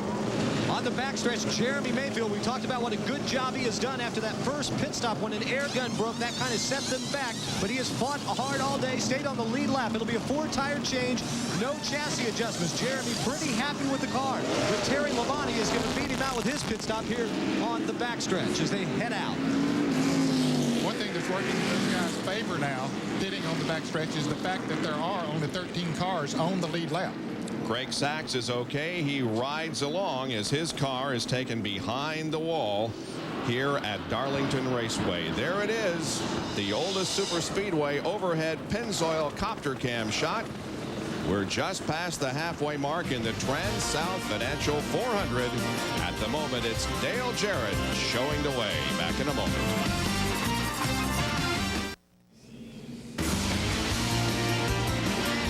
ESPN Speed World is live today at Darlington, South Carolina for the TranSouth Financial 400, being brought to you by Exide NASCAR Select, the official battery of NASCAR. By Daytona USA, the ultimate motorsports attraction. And by Polaris All-Terrain Vehicles. Visit your nearest Polaris dealer. You've got to ride it to believe it. Still under caution here at Darlington. They're going to have to take Greg Sachs' car away on the rollback. I had on the record a moment ago. What happened? Yeah. We showed you that Ricky Rudd had problems a little bit earlier. Bill, what's the story? Well, the voltmeter had dropped to 0, so the alternator had stopped charging the battery. Now they put a new belt on the alternator. A moment ago, Ricky stopped, and they changed out the old battery. So now they've got a new battery and a new belt on the alternator. Dave Anthony looking into the right side window at some of the gauges. Rudd returns to the track. We'll see if they got it done. 3 laps down in 36th position. Boy, Jeff Bias is so hot. We see the NASCAR officials holding Lake Speed, the Cartoon Network Ford, for something. Anyway, Jeff did not agree with it. There was a lot of congestion as several cars tried to come out of the pits. And we see Todd Bodine pull up in front of the Steve Grissom car. See the 29 car of Jeff Green almost run Steve Grissom in the wall, and here comes Chad Little, and he's going to beat them all out, I think. Of course, that was on the backstretch pits, which used to be the front stretch pits. And as you exit that pits, it becomes very tight. Just ask Dick Brooks, because I pinned him in the wall there one time exiting the pits. Well, how rude of you, Parsons. I didn't mean to. All right, we'll get another commercial break here as we're under caution at Darlington Raceway. We're back at Darlington Raceway, where the caution remains out because of the Greg Sachs crash. There is the remainder of the car. It happened a lap shy of the halfway mark. Lap 146. Coming down the backstretch, there's contact between Chad Little and Greg Sachs, and Sachs is hard into the backstretch wall. They finally made it back to the garage area in the car. With the car, they're having trouble getting off the wrecker. Yep. I think if you just tilt that thing up enough, it'll fall off. So we're going to have to run 5 green flag laps here to determine who wins the Gatorade halfway money of $10,000. Here comes a First Plus Financial Field summary for you as the lights remain on the pace car. Dale Jarrett, the current leader. Jeff Gordon second. Then Wallace, Benson, Burton, Martin, Labonte, Andretti, Earnhardt, and Mayfield. The top 10. 13 cars are on the lead lap. Take a look at 16 through 30 here this afternoon. Musgrave, all these cars back to 24. Timmy Spitzer 1 lap down. Elliott a lap down. And then we got some cars 2 laps down. And here's the balance of the field. They are 3 or more laps down. You can see Rick Mast is out of the race, and Jeff Bodine is back out there, but 94 laps down. Okay, well, they're still under caution. Here we go again. Join us when we return to the TranSouth Financial 400.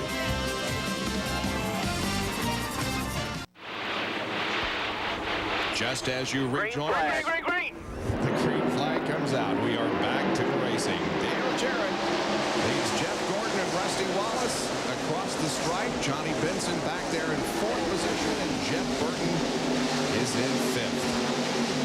Boy, these restarts at this racetrack, as treacherous as it is, what a recipe for disaster. Cars that are lap down and side by side. They get a single lap in a hurry, though, in this racetrack.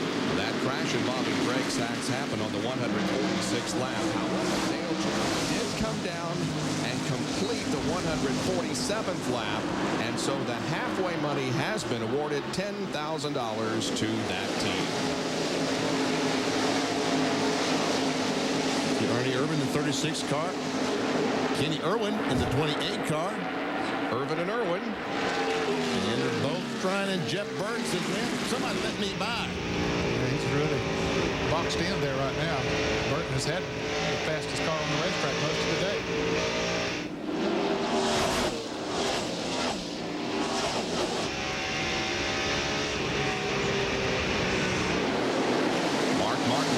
There in 6th position, and one driver who is not here this weekend is still at home recuperating from injury suffered a couple of weekends ago at Atlanta is Steve Park, and we welcome him by telephone. Steve, how are you doing?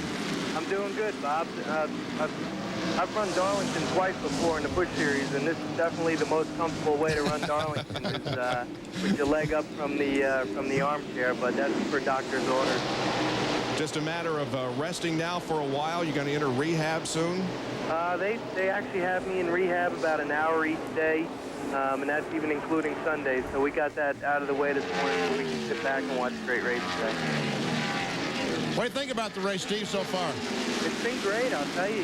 Jeff Burton, he's looked real strong on the long runs, and Dale Jarrett's doing a great job right now, and it looks like the last adjustment they made on that car has made the car pretty dominant. But what about Jeff Gordon and those Rainbow Warriors?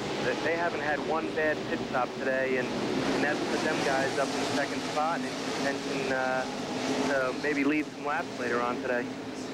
Well, Steve, it's Ned Jarrett. We certainly wish you well. Wish you were here, but look forward to having you back soon.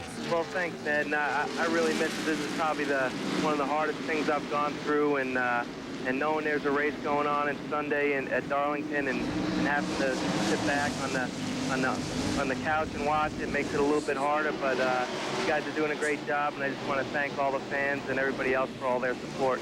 Steve, one guy we haven't talked a great deal about yet, but somebody who's running real well is that guy there on the left of your screen, Kenny Wallace. He's up there in 9th position and staying right with him. Yeah, Kenny's done a great job all day. He's been kind of like a self-bomber. You haven't heard much about him, but he's been creeping up on everybody all day long. And what about Johnny Benson? He's a guy that you heard from Steve Meal. They thought they had a great race car, and now he's up there in the top 5 running real well. So I think it's going to unfold to be a great race towards the end. Jeremy Mayfield dropped way back in the standings there for a while, but now he's up there battling again.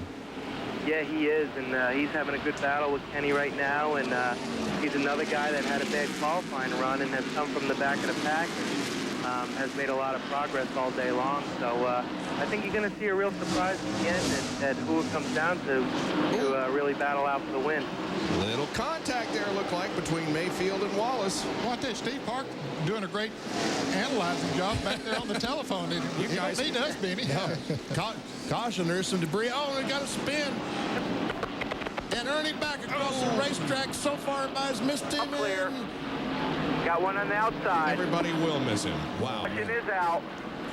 That was close. That was close. I would guess when the caution flag came out that Ernie backed off and somebody behind him didn't.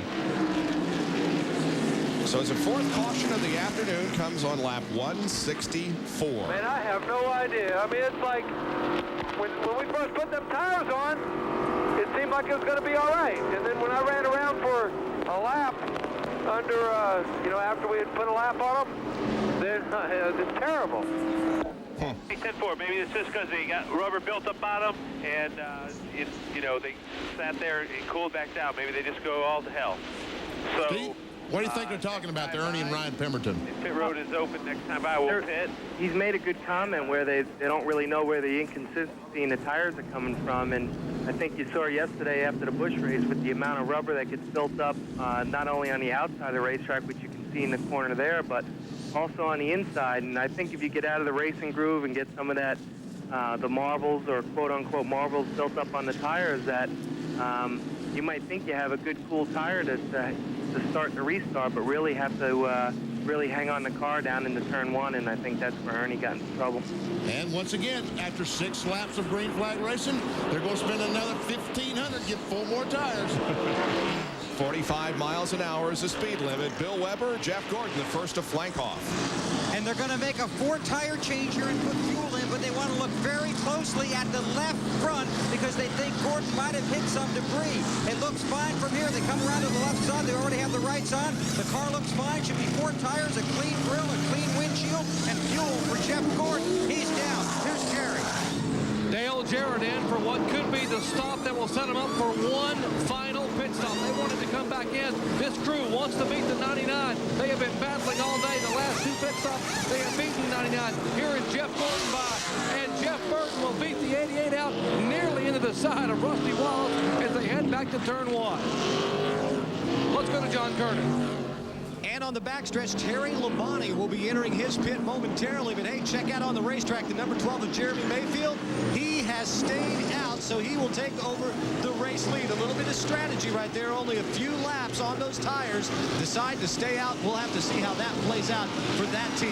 Labonte's crew making no adjustments. His crew chief Andy Graves said they've only made a few small adjustments all day. The car is running really well. They've just been backed up in track position. Now the work is finished. Terry will be down and away. Well, these pit stops are occurring under caution. And the reason we had the caution was, first of all, debris on the racetrack, but then we had a problem with Ernie Irvin up in the first and second turns.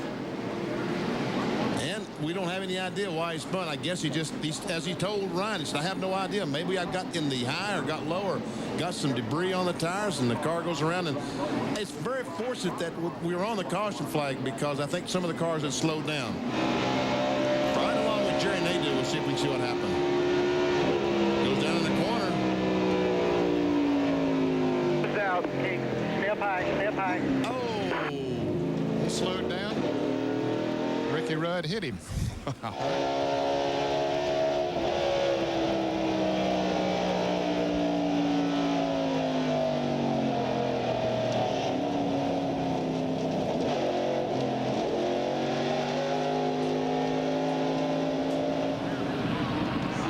From another angle, you see that Ernie was way up high on the racetrack. When he spun to the inside, we all held our breath because the car shot up high on the racetrack, but fortunately, everybody was able to miss Ernie. The leader of the race is Jeremy Mayfield, who did not pit under this caution period, but he has fought his way back to the front after being way back in the standings.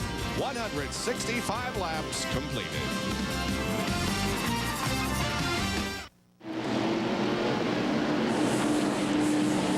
Just before we go green, we take a look at this magnificent facility here at Darlington from the Pennzoil Copter Cam, the egg-shaped racetrack known as the track too tough to tame, Darlington Raceway in South Carolina. Field has been given the one more to go signal. They're over in corner number 2, and next time around they'll be getting that green flag. Now there's more on the halfway money. Here's Jerry.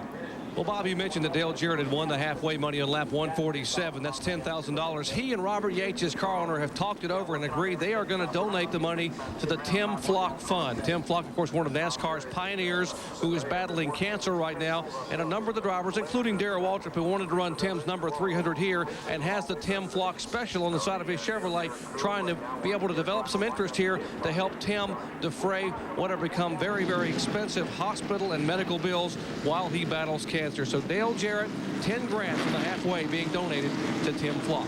Let's check in with Bill Weber. Jeff Gordon beat everybody off the front stretch. He called back to his crew. You guys are awesome. That's a great stop. You just got us 5 points. Then he got to the back stretch and saw Jeremy Mayfield didn't pit. So now Jeff's going to try and get his 5 points on this restart. With more, here's Kernan. That's right. By staying out, Mayfield, who's second in the points, gets 5 bonus points for leading a lap. His crew chief Paul Andrews says, hey, it's only 7 green flag laps on that set of tires. He also says we don't expect to stay up front that long, but thanks, because this car runs well on the long runs, that they'll be able to hang in the top 5. Well, he might stay up there a good while. Jeff Gordon got caught in traffic. Rusty Wallace got by him, but Mayfield was able to get himself a pretty good lead there, and I think that was smart on Paul Andrews and Jeremy Mayfield's part to stay out there, get him that 5 bonus points, and get that track position. Jeremy is our 5th leader of the day. Jeff Burton has led 112 laps. Jarrett 48, Mayfield 5, Martin 3, and Bill Elliott has led 1. We have had 10 lead changes. Here comes trouble, though. Jeff Burton at 99 cars, you said, has led so many laps, is very, very quick. He has 4 fresh tires.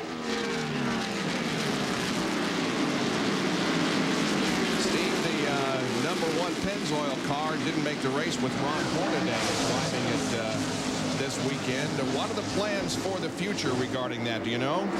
Oh, right now, you know, we were real happy to have Ron try to get the car in the race this weekend, and he had a problem with a sticker tire run and banged up the primary car, and had to go to a backup car and didn't make the show. But we're real thankful for Ron and his whole family for helping us out there. And Ron's going to also try to qualify the car at Bristol. He won the race there last year in the truck, and I think he has a lot more confidence racing there before to try to go there and run the Winston Cup race.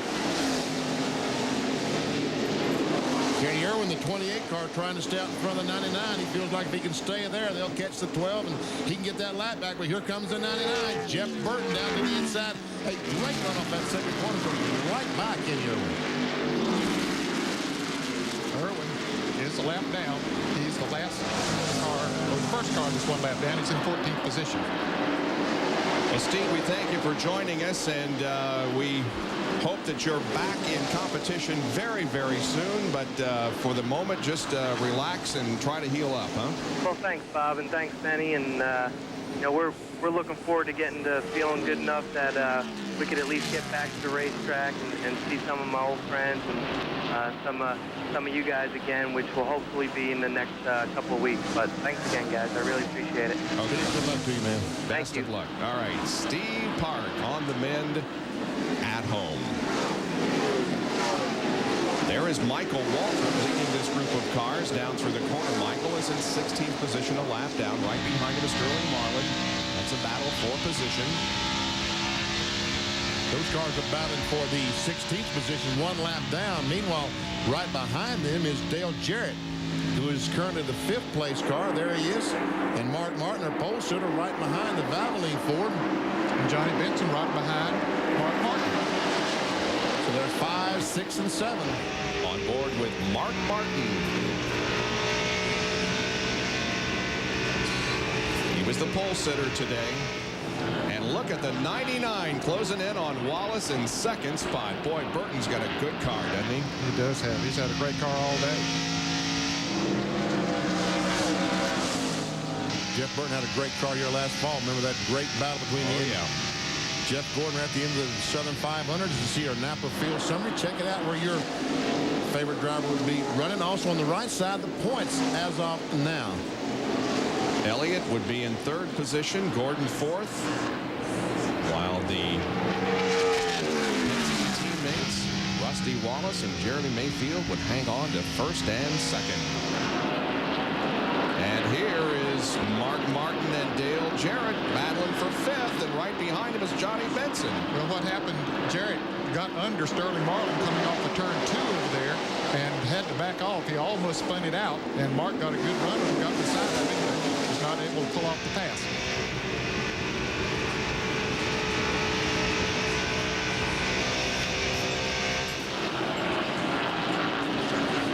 And still Ford and Chevy remain tied in the manufacturer's battle as of right now, and the rookie points remain the same, with Kenny Irwin about 20 ahead of both Nadeau and LePage. And of course, we just talked to Steve Park on the phone, who's back home recuperating. There's how they're running. Kenny Irwin in 14th, the best of the rookies at this point.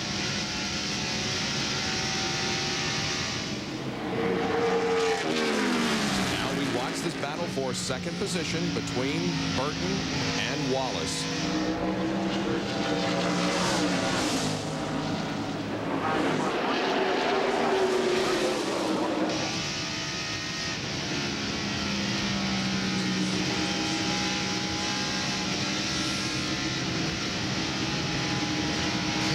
Slows going into turn 1.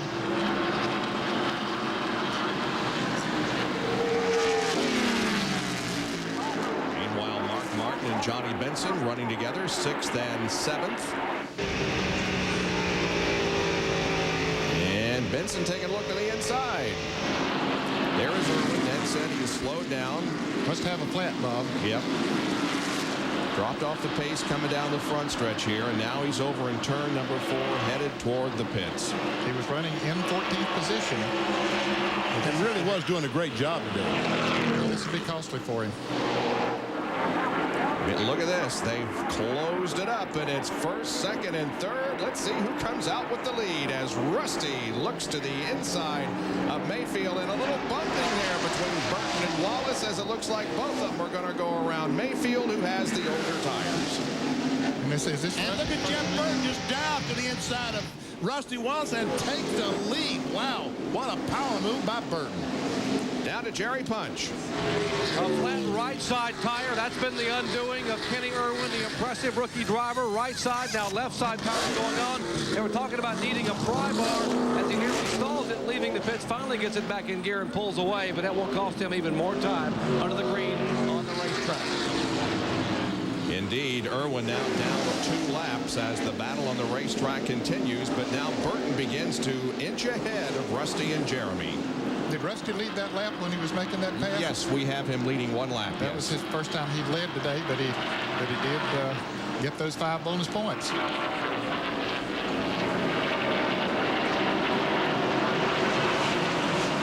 Back there's the 4th place car, Jeff Gordon. And the 16 car, Gordon Musgrave, is in fact a lap down. He's 14th, the first car a lap down, right behind Jeff Gordon.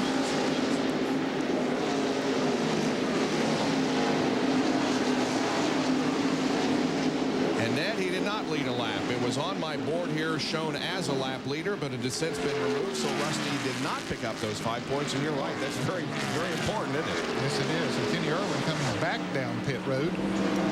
Jerry, what's the problem now? They thought when he pitted a moment ago that he had a flat tire, but when he started to leave the pits, he had trouble getting the car to move, and now the crew, Slugger Labby and company, have told him bring it to the garage area, bring it around behind the wall. They've either broken an axle or possibly something in the rear end, possibly a ratchet in the rear end. He brings the car back behind the wall, and they will bring it to a stop. They will put the jack under, jack it up, put jack stands, and see if it is an axle or possibly a ratchet, but a tough break for an impressive rookie driver after having a pretty good run here through most of the afternoon. You can see one of the quality care, Dale Jarrett's crew over there working on them, so they intermingle the crew members wherever they might need them. Yep. Jeff Burton has the lead by just about a second over Rusty Wallace as 184 of the 293 laps have been completed. Wallace second, Jeremy Mayfield shown as third, Jeff Gordon fourth, and Dale Jarrett is fifth.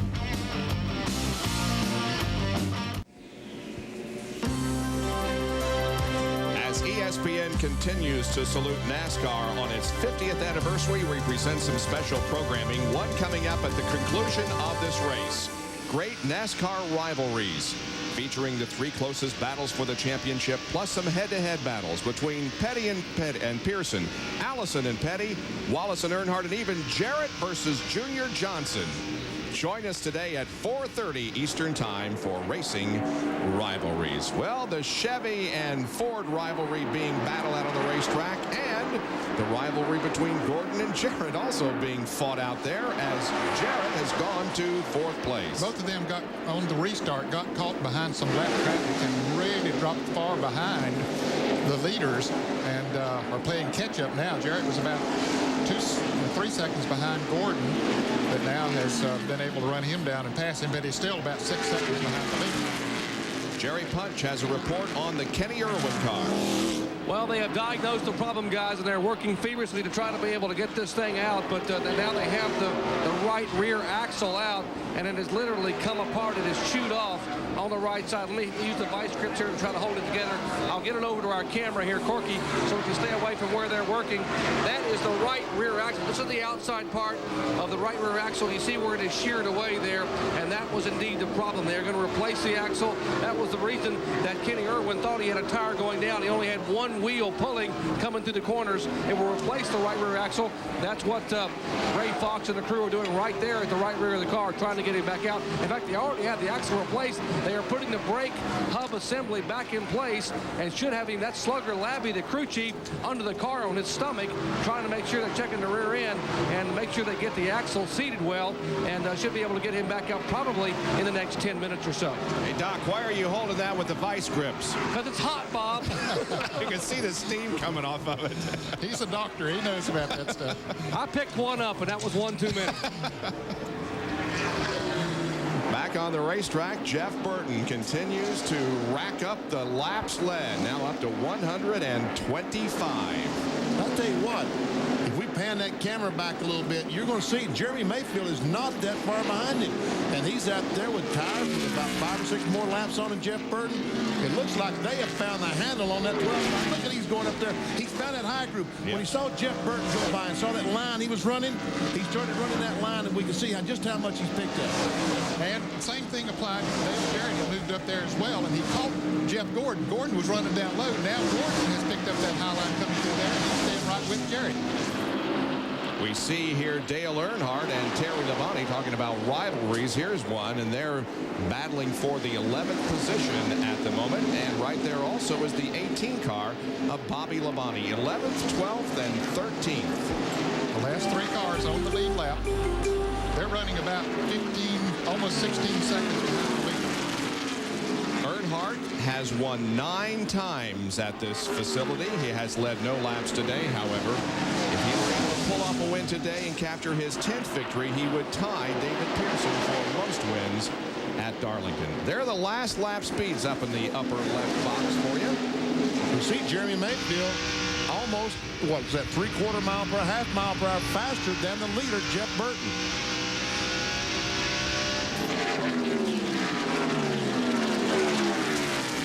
Wallace was the slowest of those top 5 cars. His car is not getting through the corners as well as he would like for it to right now, but he's still hanging on to 3rd place.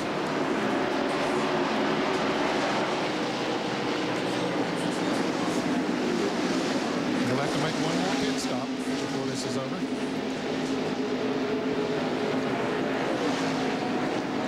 See Bobby Labonte there, the Interstate Batters Pontiac, running back in the 13th spot. Darlington, 10 races he's been here. No victories, 2 top 5s in the last 5, and 5 top 10s in the last 5 races. You can see just how important that experience is here at Darlington. He too has begun to figure out how to run this place.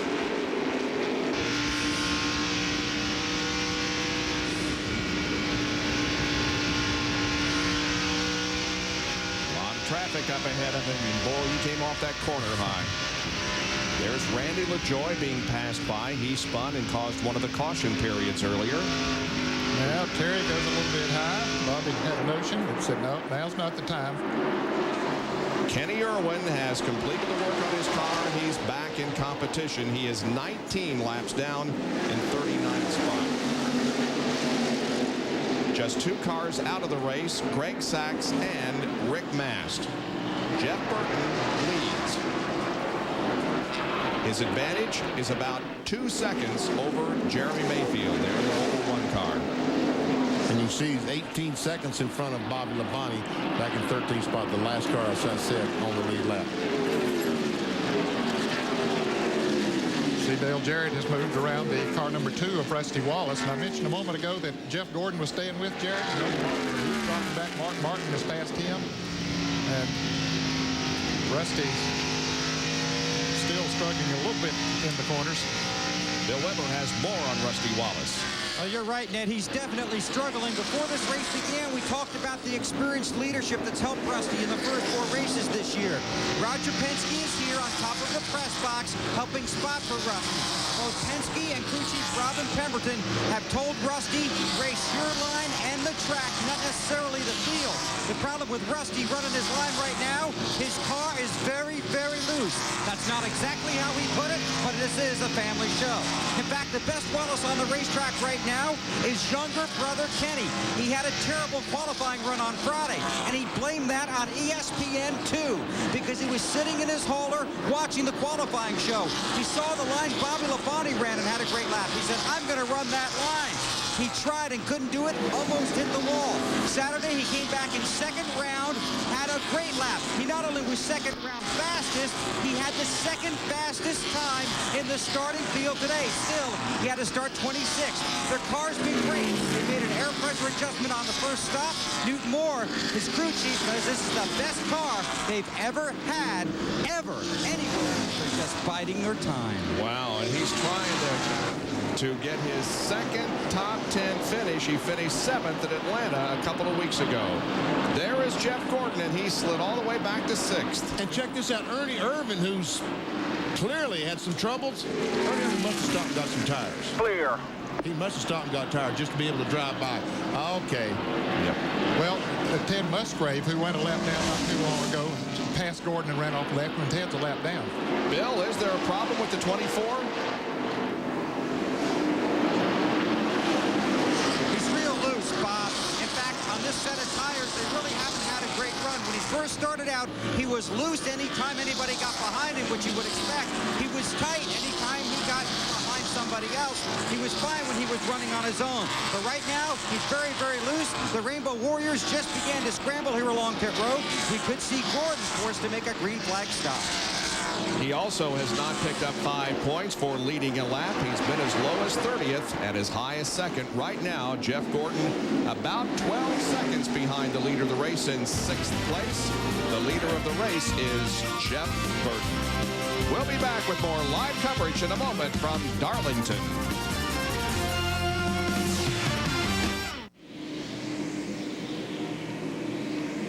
Following the leader, Jeff Burton, around this 1.3-mile racetrack at Darlington, South Carolina, from the Pennzoil Copter Cam. Jeff continues to lead here, about a 2.5-second lead now on Jeremy Mayfield.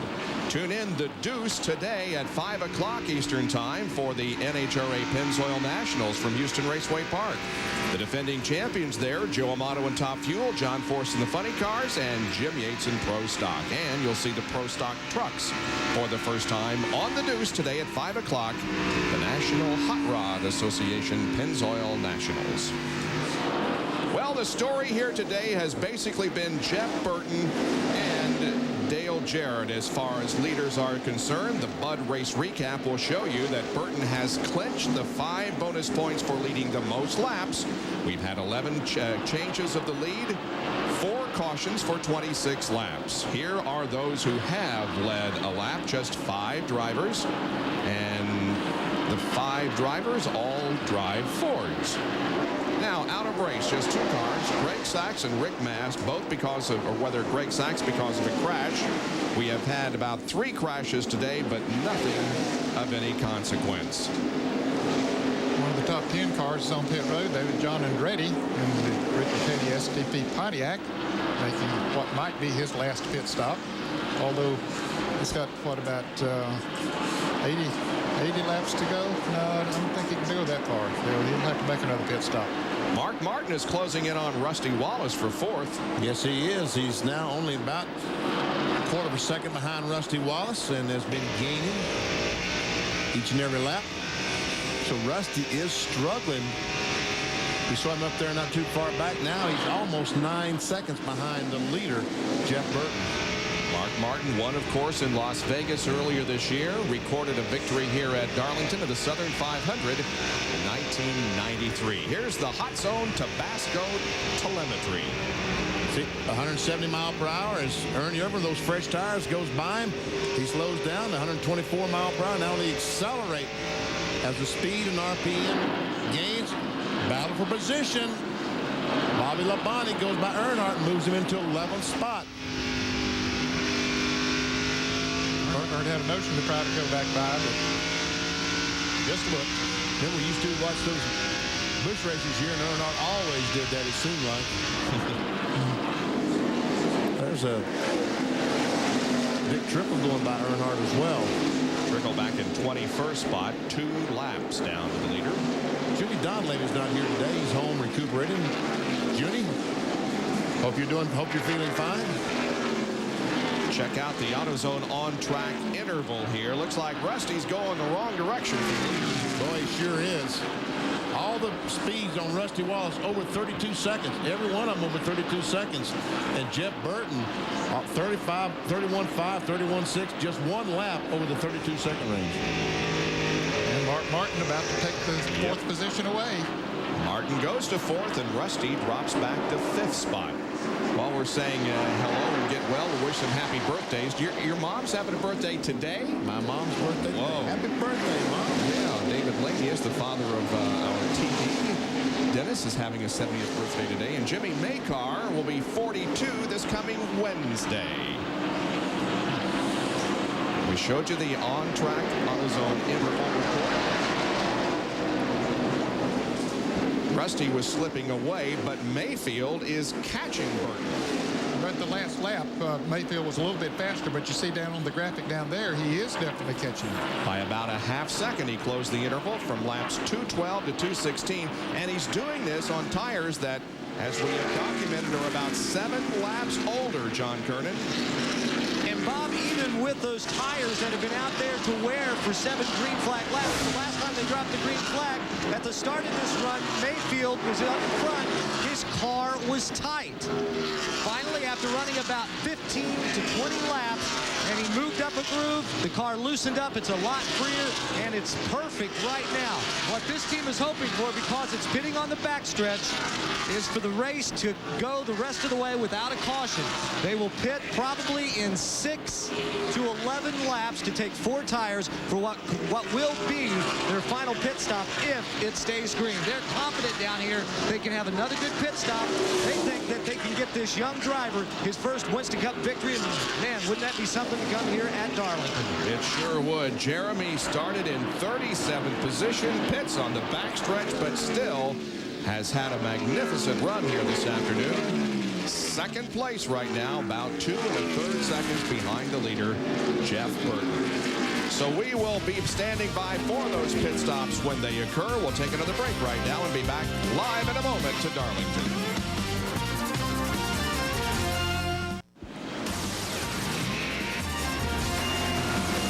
ESPN Speed World continues its live coverage of the TranSouth Financial 400 from Darlington Raceway in South Carolina.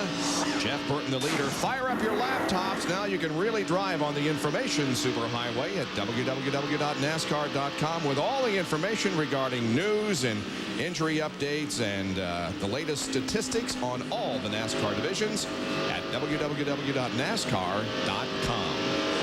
There's a battle for position. The 18 car trying to get by Ward Burton. That would be up to 8th spot. The leader's in. Jerry Punch.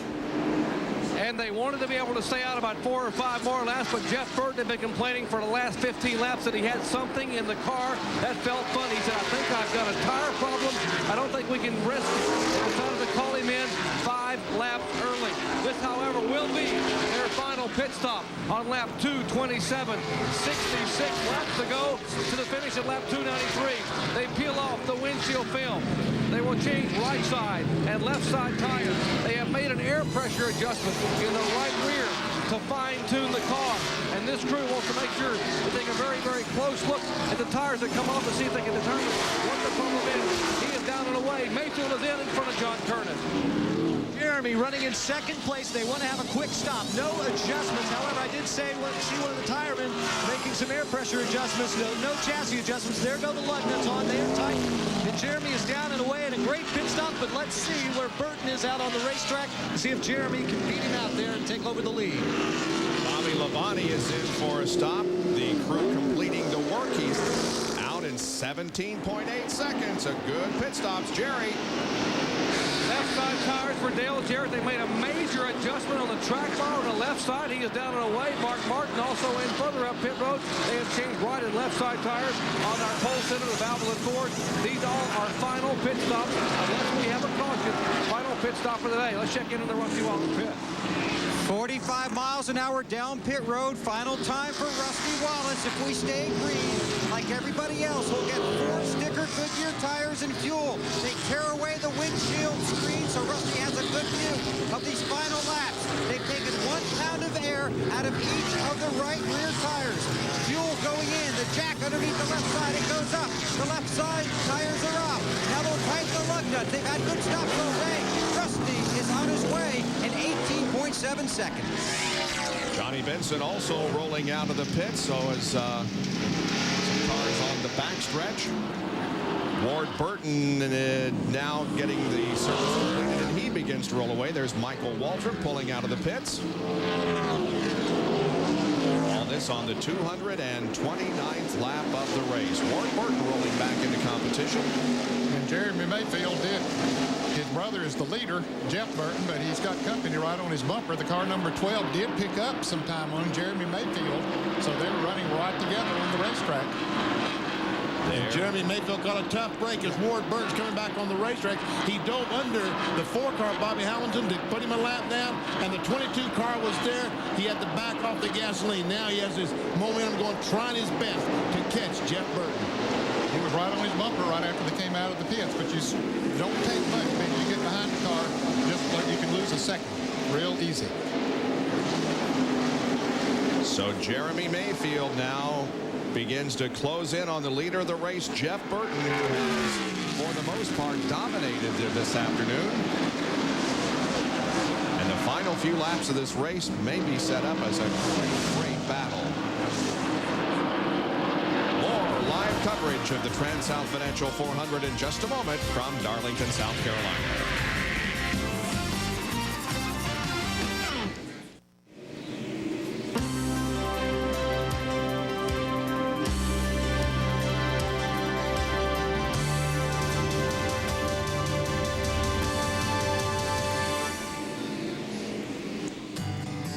Humble beginnings on the tracks of the Southeast, NASCAR racing has become the fastest growing sport in America. And this look back as NASCAR celebrates its 50th birthday is brought to you by Coca-Cola Classic. Always the real thing, always Coca-Cola. From the beginning, it's been one of the most intimidating tracks in all of motorsports, known as the track Too Tough to Tame.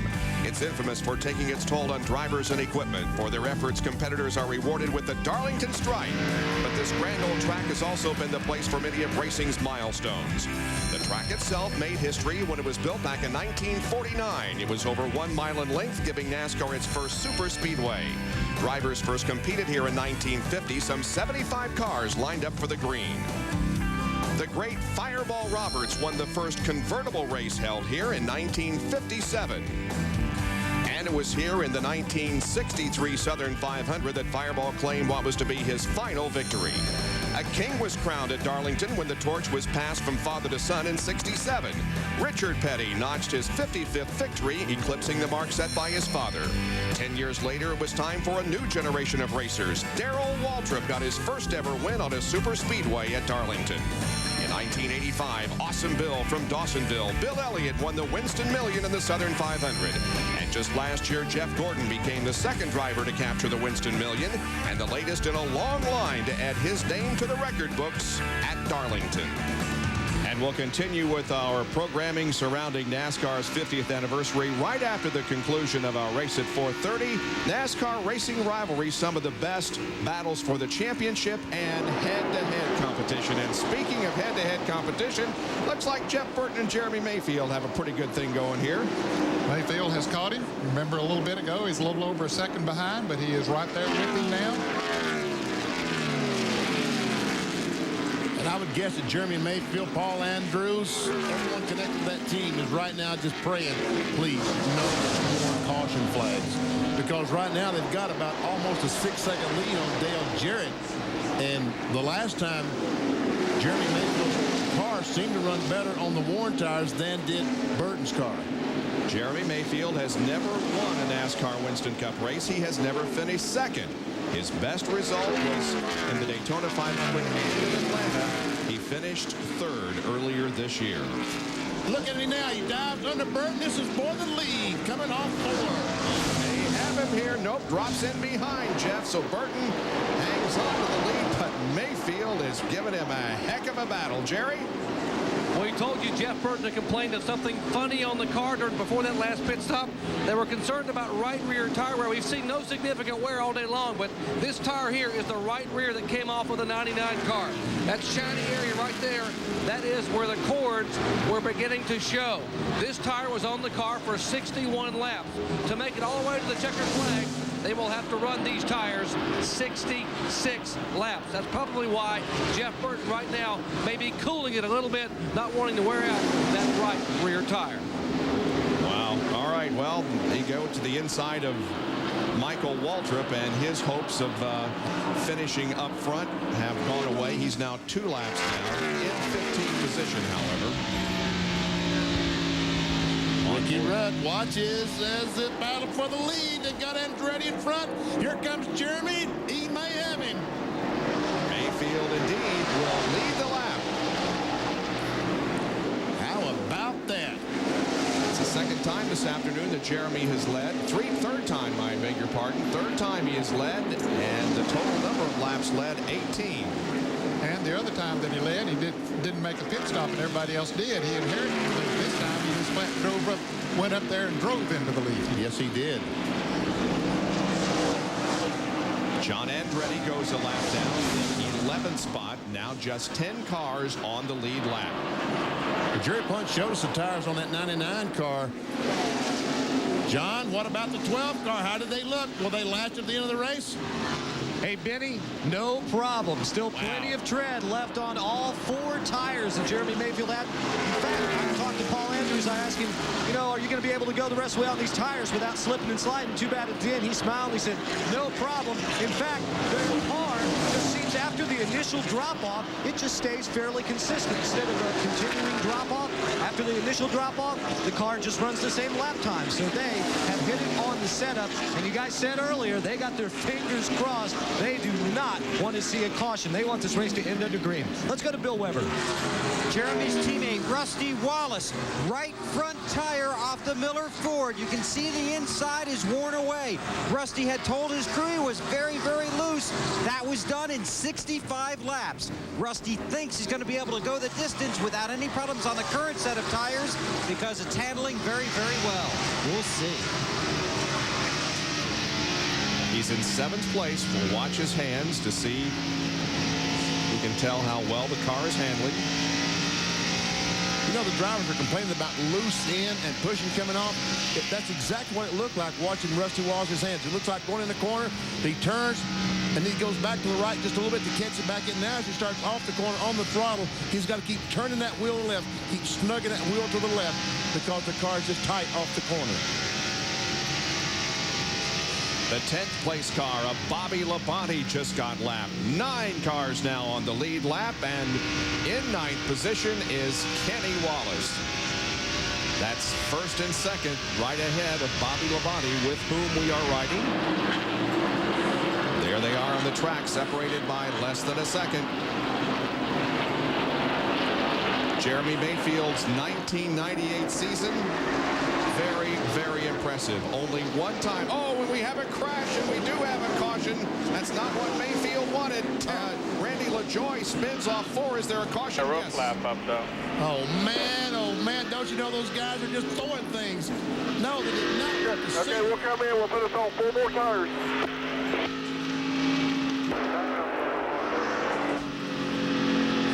Tough break for Jeremy Mayfield. Here he is coming down to get the caution flag. Caution coming out on lap 250. Here's a replay of what happened up in turn number 4. That's LaJoie right in front of it, right coming at you. I'm sorry, he's up higher. He's already wiggled. He's in the wall, and as he comes off the corner, he slides down the racetrack, now back up the racetrack. And look at Schrader go by on the outside. And John Andretti couldn't see for a little bit, but he was getting slowed down and went by on the inside. From LaJoie's on board. Got a little bit too high, I believe. Maybe got his right wheels up in the loose stuff. Turn 4, spin in turn 4. Caution. There's some marbles up there at the top of the racetrack. Is what they call the small pieces of rubber that work off the tires, and I think he hit those and just lost it. You know, we keep talking about the disadvantage on the back stretch pits. I don't think we're ever going to see a more classic example of exactly what we're talking about than right now, because Jeremy Mayfield is a leader, but he's pitting on the back stretch. Here comes Jeff Burton, the 2nd place car. He's pitting on the front stretch. Here comes the next car. Would be Dale Jarrett. He's pitting on the front. Now, they can't pass the pace car. You see, as the pace cars continue, they have to slow enough. They cannot pass the pace car. But now, as they get to the line, they can. Now there's a speed limit on pit road of probably 45 miles per hour. The pace cars now have sped up. It's probably running 55, 60 miles per hour as these guys come down pit road at 45 miles per hour. Jerry? Indeed, Benny, it is 45 miles an hour. 99, 88, and 24. 2 Fords and a Chevrolet. They will make an adjustment on the 99 car. They will go down on the track bar to tighten the car up. Let's go to Bill Weber on the Rusty Wallace. Rusty's getting 4 tires. He said his car's very good. NASCAR warned every team about speeding on pit road. Back to the triple pits. Jerry. Is out, so is the 99, so is the 88, but it'll be Burton and then Jarrett that way, 1-2 down pit road, as now here comes the 24 car behind the 2. Let's go to the back pits and John Kernan. And Jeremy Mayfield, the leader, just pulls into his pit stall. It'll be a 4-tire change, no adjustments. They did not want to see this caution period. Here come the guys who were pitting on the front stretch. We'll have to see if they can come around and beat Jeremy out. They haven't gone by yet. However, here when they go right now is Burton and Jerry go by. Here comes Gordon. Now Jeremy Mayfield is down and away. 19-second stop. He said that last set of tires was the best set they had all day. Paul Andrews told him, hey, the set we're putting on right now is just as good as those. I think you lost 4 positions by being back there, Ned. It looks that way. It looked like 4 cars did come by him before he got out onto the pits. That's really not that too bad. He made a good pit stop. But, boy, as you said, before they made the pit stop, that's a perfect example. So the pit stops have been completed here. And now Jeremy Mayfield will have a bit of a disadvantage here. We'll see if he can move up through the traffic and get the lead once again. Back in a moment to Darlington.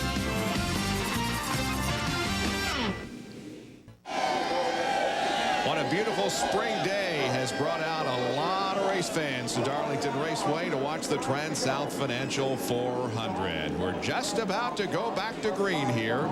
The green will come out on lap 255. 204 complete. 38 laps to go.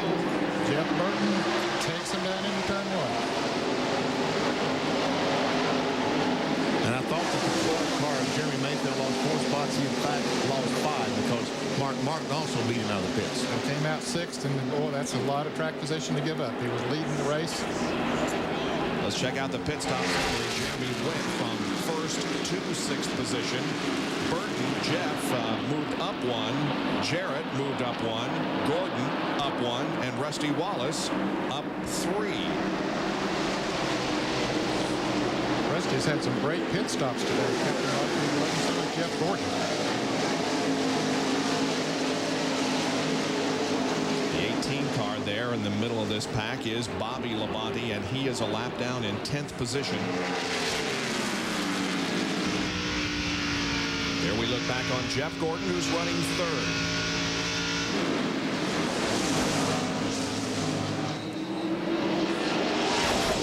Is this one of those times that they've adjusted on that 24 all day and got it mechanically right?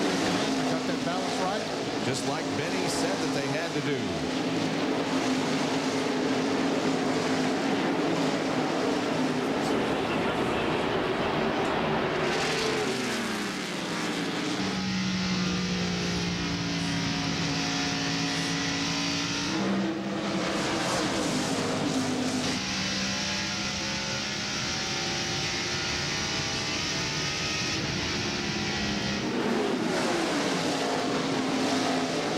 Figuring out what kind of line can I take, what will help my car last these last 35, 40 laps to its maximum. Gordon slipped a little bit coming off of turn 2 that time. Rusty ran right up on him. He's really good down in turns 3 and 4. That goes a little high. Rusty's going to try to go under him. Couldn't do it.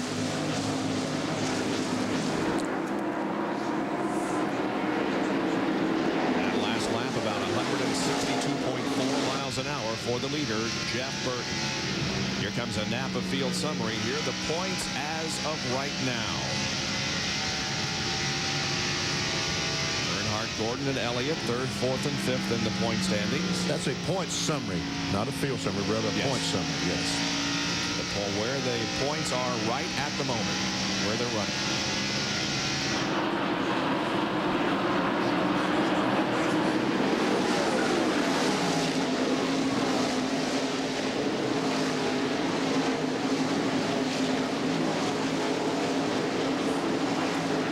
Rusty made that little run, but you can see he's dropping back now. He must have heated his tires up when he got up there to Gordon. Gordon's still sticking right in there in 3rd place. Well, look how high he goes in that thing.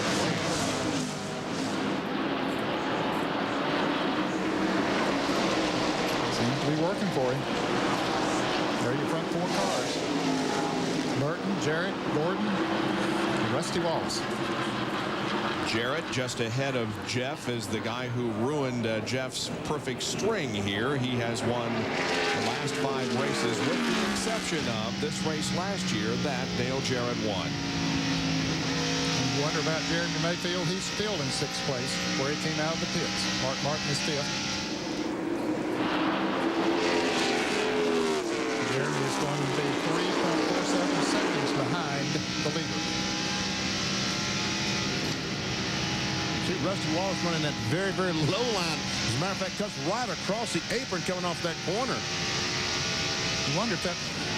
Of course, he might be having to do that because of the way that his car is, but you'd think that it might make the car push a little bit coming off of that corner and heat that right front tire up. Here's Jeremy trying to close in on Mark Martin, who is running 5th. These guys about 3.5 seconds behind the leader into the Tabasco hot zone. Telemetry from Mark Martin.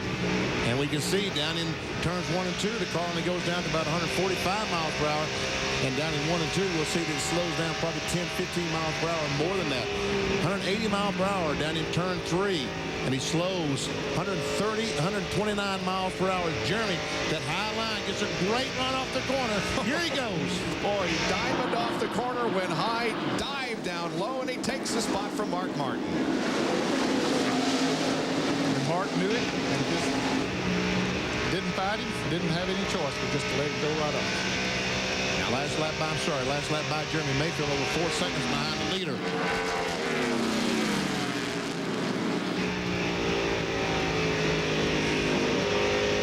Once again, down 126, 127 miles per hour in turns 3 and 4. That's a small end of the egg if you wonder why it's so much slower in that corner than up in 1 and 2. And if you're confused with just what I said, this is an egg-shaped oval that we've talked about so many times. People said at home, what's he talking about? He's talking about food again. I want to have some bacon and eggs. Built that way on purpose. Yep. So they could dodge that fish pond down off the side of 3 and 4. All right, up front, Dale Jarrett now within about 4 or 5 car lengths of Burton. Well, his last lap was 161.1. Burton was 160.3. They're pulling away from Jeff Gordon now. There's a 3rd place car for DuPont Chevrolet of Jeff Gordon.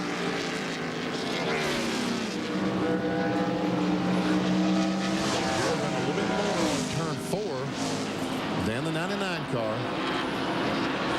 27 laps to go. That time by, the first 2 cars are almost identical speeds.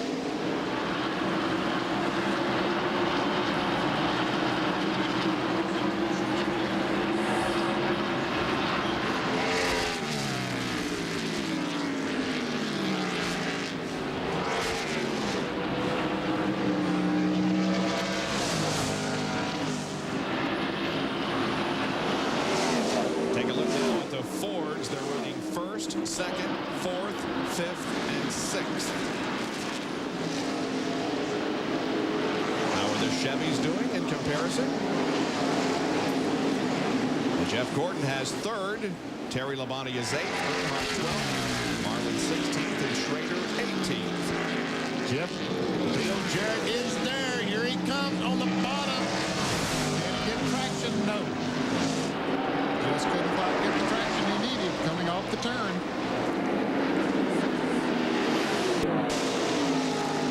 You have to check that thing down there, Benny, coming off of that corner and back in to get out from under you. If you don't believe it, ask Jeff Bodine a little bit earlier in the race. Boy, the attrition here has not been bad today. Just 3 cars shown out of the race. Jeff Bodine, Greg Sachs, and Rick Mast. Everybody else still out there running. Now, Jeff Gordon, when they made it, Jarrett got it beside of Burton on that last lap. Gordon was able to close in on him. He's not that far back now. He was over a second behind. Now he's only about 2/3 of a second behind. There he is. Just watching what's going on ahead of him between Jarrett and Burton. Last lap by, the front 2 cars a little over 158 miles per hour. Jeff Gordon over 159 miles per hour. So Right now it looks like Jeff Burton is slowing down. He's holding Dale Jarrett up. But here comes Jarrett. He's not going to hold him up long. Jarrett's got to run. He's got the spot. Should get him going into turn 1. Preferred line. Dale Jarrett takes the lead here on lap 271, but Jeff Burton battles him back and retakes it in 2. And here comes Dale Jarrett back off 4. But look at Gordon. Here's Gordon right back in there. A great car battle for the lead. Jarrett, Burton goes up again. Jarrett looks again on the inside. This time Burton's got a better run off the corner. And Jeff hangs on to the lead. Wow, good racing. Burton pulled that old Earnhardt trick. And Jarrett went in the turn after he took the lead, went in high. Burton was able to get down low and get right under it. And Jeff Gordon just sitting there looking, hey, you guys going to race that way. I want to keep that action. And actually, Rusty Wallace is catching them now that they're doing that racing up there. Well, the last lap by, those guys ran 154 miles per hour. Jeremy Mayfield, 159 miles per hour. Jeremy is back in 5th. 3.6 seconds behind the last time around. Tell you what, as long as these guys race like this, Jeremy might catch them. He could do it.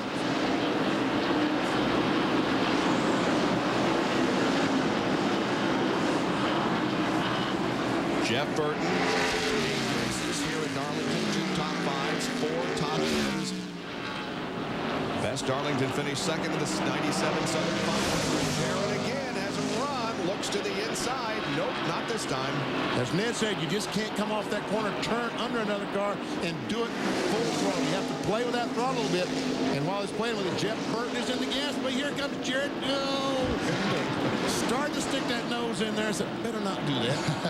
That'd be a wreck. And Gordon loving it. He's able to stay right with them. And maybe he could anyway, but certainly that racing going on that they're doing up front there. Right here is where Burton is hurting. He's coming off the turn 4. Less than 20 laps to go now. It could be any one of those 3, or it could be Rusty Wallace or Jeremy Mayfield. It's wide open here in the closing lap. Stay with us. Closing laps of the TranSouth Financial 400 here at Darlington. We have a new leader and a new second place car. Dale Jarrett has gone to the lead. Jeff Gordon has gone to second. And Jeff Burton is dropping back now a little bit. He's over a second behind. This is how Jarrett got the lead from Jeff. This is down between 3 and 4. And all of a sudden, the 99 car just for some reason gets a little bit loose. When he does, he has to squeeze off the accelerator. And Jarrett dives to the inside. And here comes Jeff Gordon.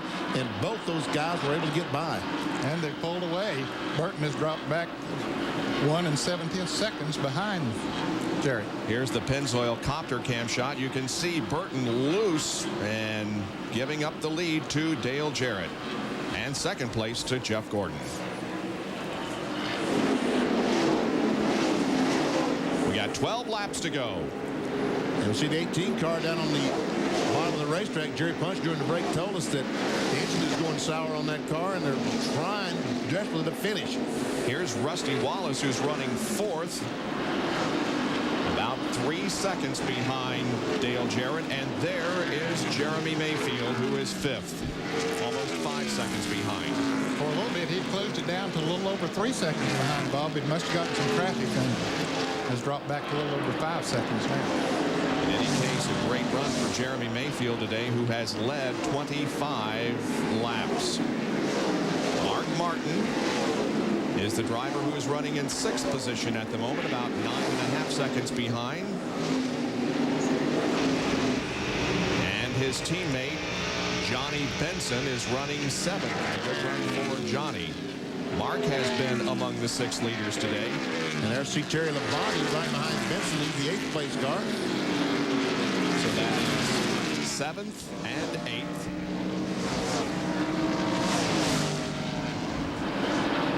The other car in the lead lap is Kenny Wallace, a Square D Ford Taurus. He's currently running in 9th spot. And here goes Labonte. Yep. Taking the spot away from Johnny Benson.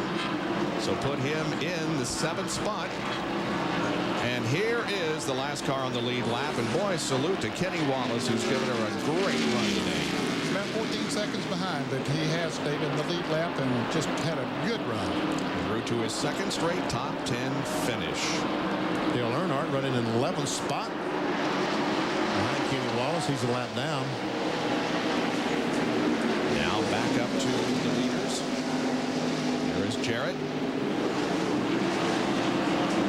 Last year, Jarrett won this race, finished third in the Southern 500.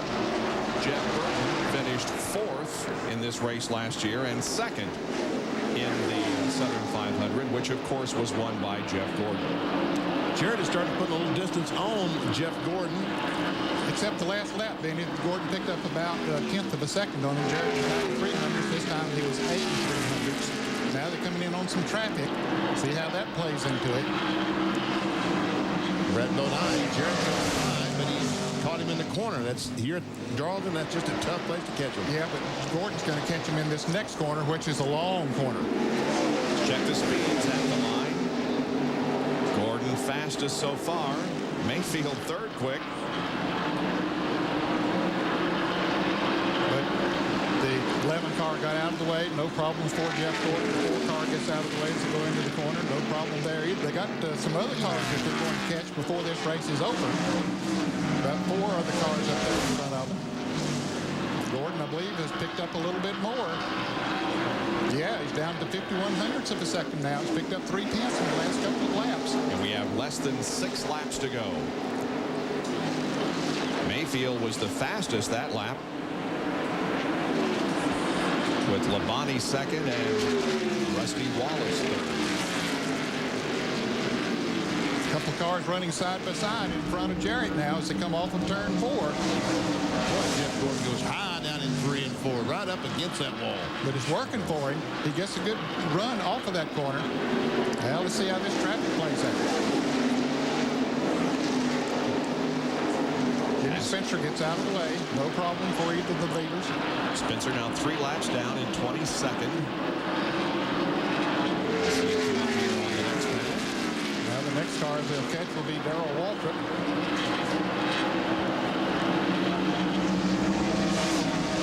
Darrell will go 5 laps down to the field in 31st position. And here's Rusty Wallace passing Jeff Burton. So Rusty goes to third. Boy, that helps his points lead. Every position he can pick up counts. Jerry Punch told us on that last pit stop that Jeff Burton and those guys made a chassis adjustment, and it looks like it did not help the 99 car. Might have in fact hurt it some. Yeah, he's not running the lap speeds that he was before. And look at Gordon close in on Dale Jarrett here. He's got that high line working coming off of that corner, and he gets a good run. He might be checking it out. So when you get down into the last lap or two, which we're getting pretty close to that now, Bob, he said that might be where I can make it pass.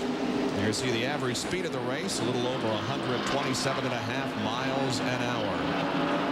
Well, the 12 and the 99 swap position, so put Mayfield in 4th and Jeff Burton back in 5th. Meanwhile, here is Jeff Gordon continuing to close in on Dale Jarrett with less than 3 laps to go. Yeah, but he couldn't get his high line that time because of the lap car, and that hurt him. Jarrett got by on the inside, which worked best for him, and that let him put a little bit of distance on. 2 to go in the TranSouth Financial 400, and there's the interval between first and second. A lot more breathing room for Dale Jarrett this lap than last lap. But another lap and a half to go before the checkered flag falls. They're heading toward the white flag here. Look at Jeff go up the banking and right against the wall. White flag is out. 1 lap to go in the TranSouth Financial 400. Jarrett and Gordon go for the win. Kyle Petty is the slow car right in front of him. Is Jarrett going to have to back up to try to catch the 44? Doesn't look like it. Kyle gets out of the way. All right, watch it, Gordon. He got to run off that corner. He moves in. He'll go up high. No, he's going to try it down low. He's going to go low for the first time. Here he is in turn 4. They touched there briefly, but Dale Jarrett is going to win the TranSouth Financial 400 by just a couple or so over Jeff Gordon. Dale Jarrett records his 16th career win and 14th on a super speedway. It's It's his second consecutive victory in this race and his third consecutive top 5 here at the track. Too tough to tame. And Dale Jarrett also records the second Ford win of 1998. We'll be back to talk with him in a moment.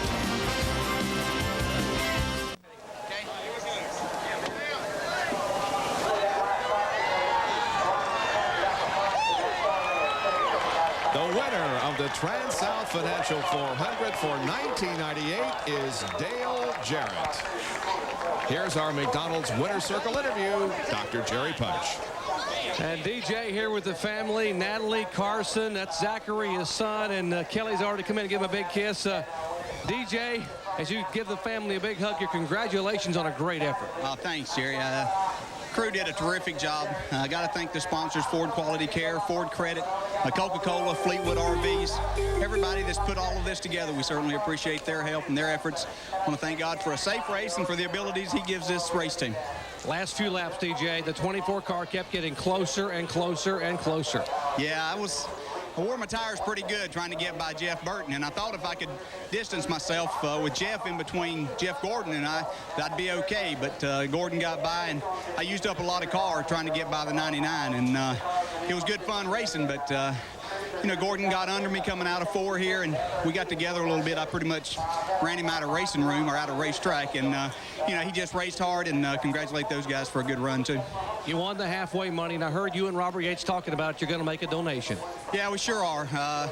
You know, one of the guys that helped put this sport where it is, that got it started, Tim Flock, is not doing very well right now, and Darrell Waltrip had his car painted in memory of Tim Flock today, and we're in honor of him, and we're going to take the $10,000 that we won at halfway and give that to Tim Flock and his family, because all of you out there, if you've got any extra cash, this is a person that means a lot to this sport, means a lot to all of us around here, and if you could send a donation to him, we'd appreciate it. Well said. A great tribute to a great man, and what a victory celebration. It is Natalie, his daughter's birthday, I think yesterday, as he holds the family, Natalie, Carson, Kelly, and gives another big kiss to Dale Jarrett, the winner of the 42nd Annual TranSouth Financial 400. Let's go to Bill Weber. Well, it has been a leisurely and very enjoyable walk down pit road for Todd Parrott. You successfully defended at Darlington. That's pretty awesome, and to do it in the style we did it, you know, we had great pit stops all day, and then there toward the end we had one pit stop that got us behind, and it went green. The guys dug deep, and that last pit stop come out behind the 99 car. Awesome driver, Dale Jarrett, never give up all day, and them Rainbow Warriors, they kept digging all day long, kept that Chevrolet in contention, and finished right on our heels. So real happy. This is the oldest race car we have in our shop. It's the one that finished second at Rockingham every time in the last 2 years, and Davey Allison drove his car, so it's a pretty special win here. Go enjoy Victory Lane. Thank you. Dale Jarrett drove it today to Victory Lane, successfully defending at Darlington. An emotional and exciting win for Robert Yates Racing. It wasn't as an impressive win as it was a year ago. He led 171 laps last year, led 68 this year, but Jarrett has won once again. Lots more coming up from Darlington. Stick around with us.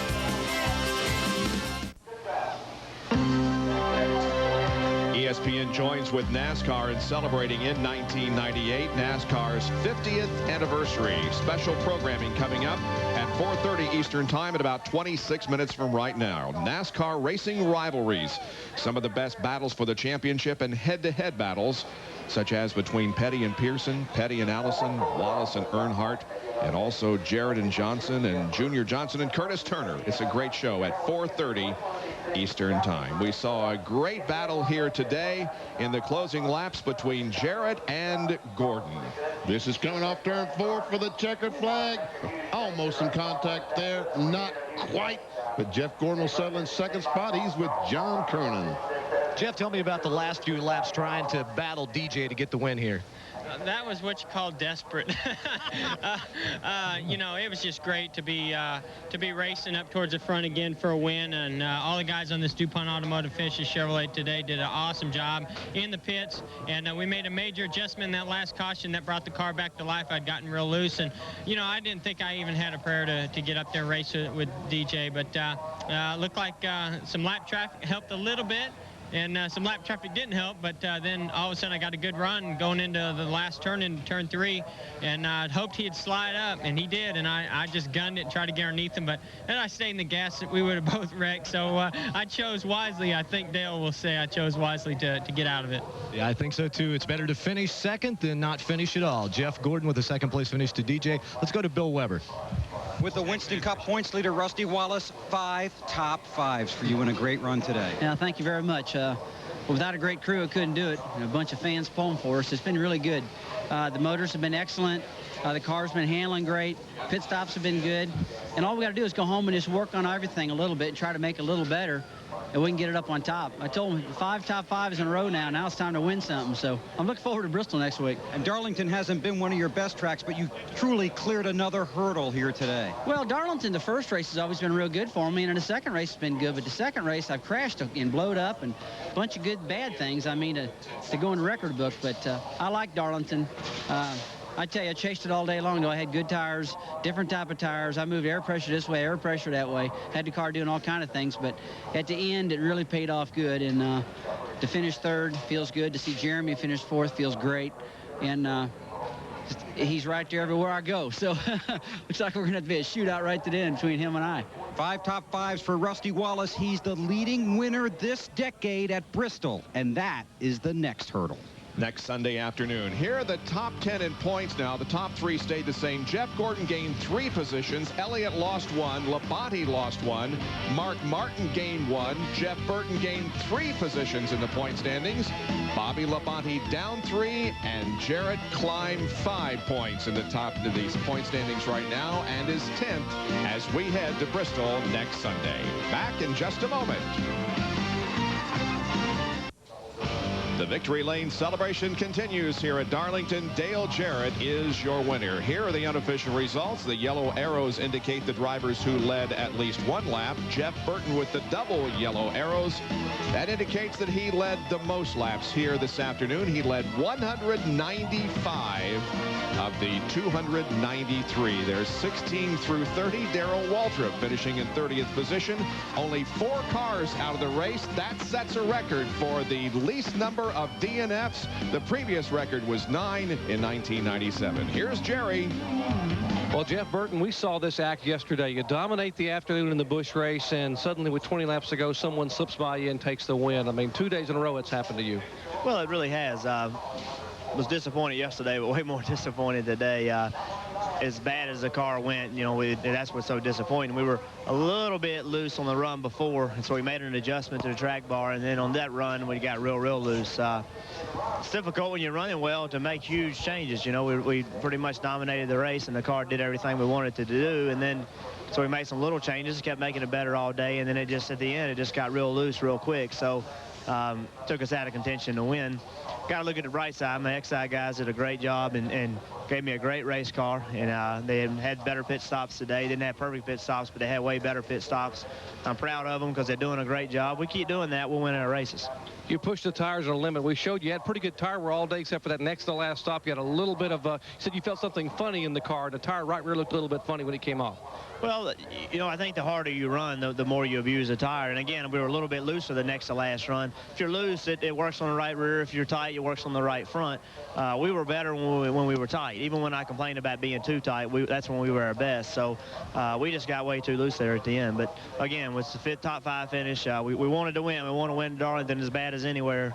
But we got to look at our point deal. We're trying to win a championship as well as win races. And at least we got our consistency back, and that's what we need. Go get them at Bristol. Thank you. All right, Jeff Burton finishes 5th, and what a gentleman, always willing to stand and talk to us. What a frustrating afternoon. Believe me, folks, he is not a happy camper. He wanted this one in the worst way, but he said when Dale Jarrett pulled to the inside, he had no shot. He knew he couldn't hang with him. Bob? Another great day for Roush Racing. 4 of the 5 cars finish in the top 10, and all 5 finish in the top 20. Of course, led by Jeff, who brought his number 99 car home in 5th position. We have a lot more coming up on ESPN Speed World from Darlington. Well, it was a completely blue sky earlier. Some clouds have moved in, but still a great day here in South Carolina. The winner of the race, Dale Jarrett. However, Jeremy Mayfield finished 4th and has to be real happy, John. Yeah, Jeremy has a big smile on his face. His 4th top 5 finish this year in the modern era. Only one other driver. Jeff Gordon has done that under the age of 30. Jeremy, a great run, but man, I want to know what it was like when that last caution came out. Well, something we didn't want to see. You know, we've been on the backstretch, and it kind of cost us track position most of the day, but can't blame it on anybody but ourselves. You know, we shouldn't have been back here to start with, and my hat's off to Mobil 1 and this whole Mobil 1 team. I mean, they really worked hard today and had a lot of stuff thrown at us, and we overcame it. And they did a great run today. In fact, one of the crewmen said, hey, you know, if the car is leading the race, is pitting on the backstretch, maybe they should open that pit first. Something to think about back upstairs. I'm sure Jeremy would have definitely voted for that had it come up earlier before the race. There is the victory lane celebration that is continuing. Kenny Wallace had a great run here today, finishing in 9th position. And when we come back to Darlington, we will talk to Kenny. So stay with us. Dale Jarrett's Quality Care Ford walked off with the victory here at Darlington today, and we had 6 different leaders. All were Fords, and they continue to dominate the 98 season when you review those statistics regarding top 5s and laps led. Well, one guy who had a great afternoon was Kenny Wallace. Here is Bill Weber. Well, last week he was busting on me for not talking about him during the race. This week it was for talking about you during the race at Atlanta, but you have had 3 great runs, Kenny. Well, you know, first of all, I really do want to thank Square D and Mobil 1, great sponsors. But, you know, we had a good conversation over the wintertime. We had to decide whether this team, this is the 3rd year for this Philmar race team, you know, do we want to maintain a 30th place race team? You know, I'm a Wallace. It aggravates the heck out of me for me to be in the back of the pack, and that just isn't our style. So, Newt Moore, my crew chief, Andy Johnson, all the guys back at the shop have done a great job taking and, you know, stripping the old Thunderbirds down and making them like Newt wants them. And Kit's darn good crew chief, I tell you what. He used to drive late models at Nashville, and now he's my crew chief, and he's given me some great race cars. And it was just a good day. Pit stops were good, but you know, that crash at Rockingham killed us. We're still 33rd in points. But that's okay. You're going in the right direction. Hey, we're happy. We finished in top 10 last 2 weeks, but now we're going to Bristol. And this is another Wallace that runs very well at Bristol. Indeed. Well, Ford won its 2nd race of the year here today, so Chevy and Ford are now tied for the Manufacturers' Championship. Pontiac, with one win, has 27 points. More from Darlington after these messages. Back at Darlington, where the Pennzoil Copter Cam shows you the egg-shaped layout of the racetrack and the large crowd that's beginning to file out here. Jerry Punches with Johnny Benson. From 21st to 8th, the career best finish at Darlington. And Johnny, you've been eating your Cheerios. Great run today. I think the whole team's been eating them Cheerios. There's no doubt about it. Steve Mill and the guys, just what a tremendous job. Pit stops were awesome all day. Man, that Cheerios Taurus ran real well, too. So we can't complain.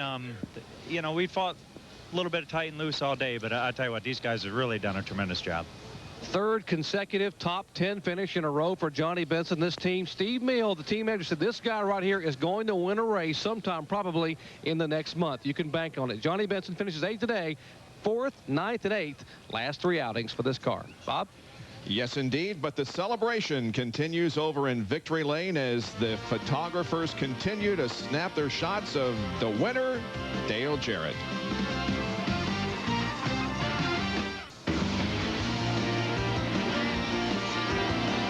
ESPN Speed World live coverage of the TranSouth Financial 400 being brought to you by First Plus Financial. At First Plus, we're working first for you.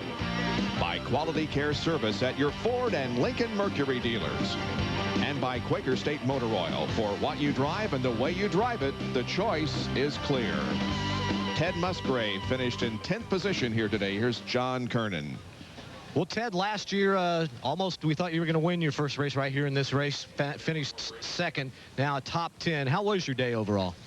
Pretty rough. You know, we were a little off. The sun popped out today, and we practiced in the clouds yesterday, so I was really loose the first part of the race, and the guys did a good job. They got me tightened up, but I was already a lap down, and we were pretty much the fastest car in the racetrack at times, but we couldn't make that lap up. So top 10 for the Prime Star team here. We'll take it and run to Bristol Ford. That's exactly right. As we were standing here, he said making a lap up at Darlington is next to impossible. Back upstairs.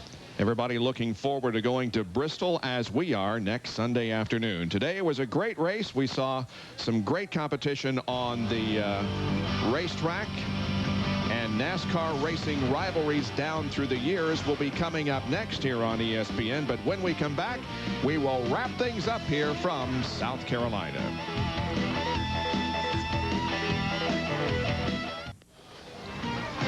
Darlington, South Carolina, the TranSouth Financial 400 today, won by Dale Jarrett. And again, these yellow marks indicate the drivers that led. Jeff Burton led the most laps. And you see all those yellow marks are by Fords. No General Motors product led a lap today. And here 16 through 30, Michael Waltrip at the top of that list and Darrell Waltrip at the bottom of it. And the remainder of the starting of the lineup. And you see 4 cars dropped out of the race. And again, that set a new record, the least number before that ever dropped out of the race, 9. Well, the points now will show you that Rusty Wallace continues to hang on to the point standings. Jeremy Mayfield and Dale Earnhardt are second and third. Now we look forward to next Friday with our coverage of Bud Pole qualifying from Bristol at 3 o'clock Eastern Time. Saturday is the Busch race at 2 on ESPN and happy hour at 6 o'clock over on the Deuce. Sunday, NASCAR Today on the Deuce at 12:30. The Food City 500 at 1 o'clock next Sunday afternoon from Bristol Motor Speedway. Congratulations to Dale Jarrett. We will see you next weekend from Bristol, Tennessee. Thanks for joining us. This has been a presentation of ESPN, the worldwide leader in sports.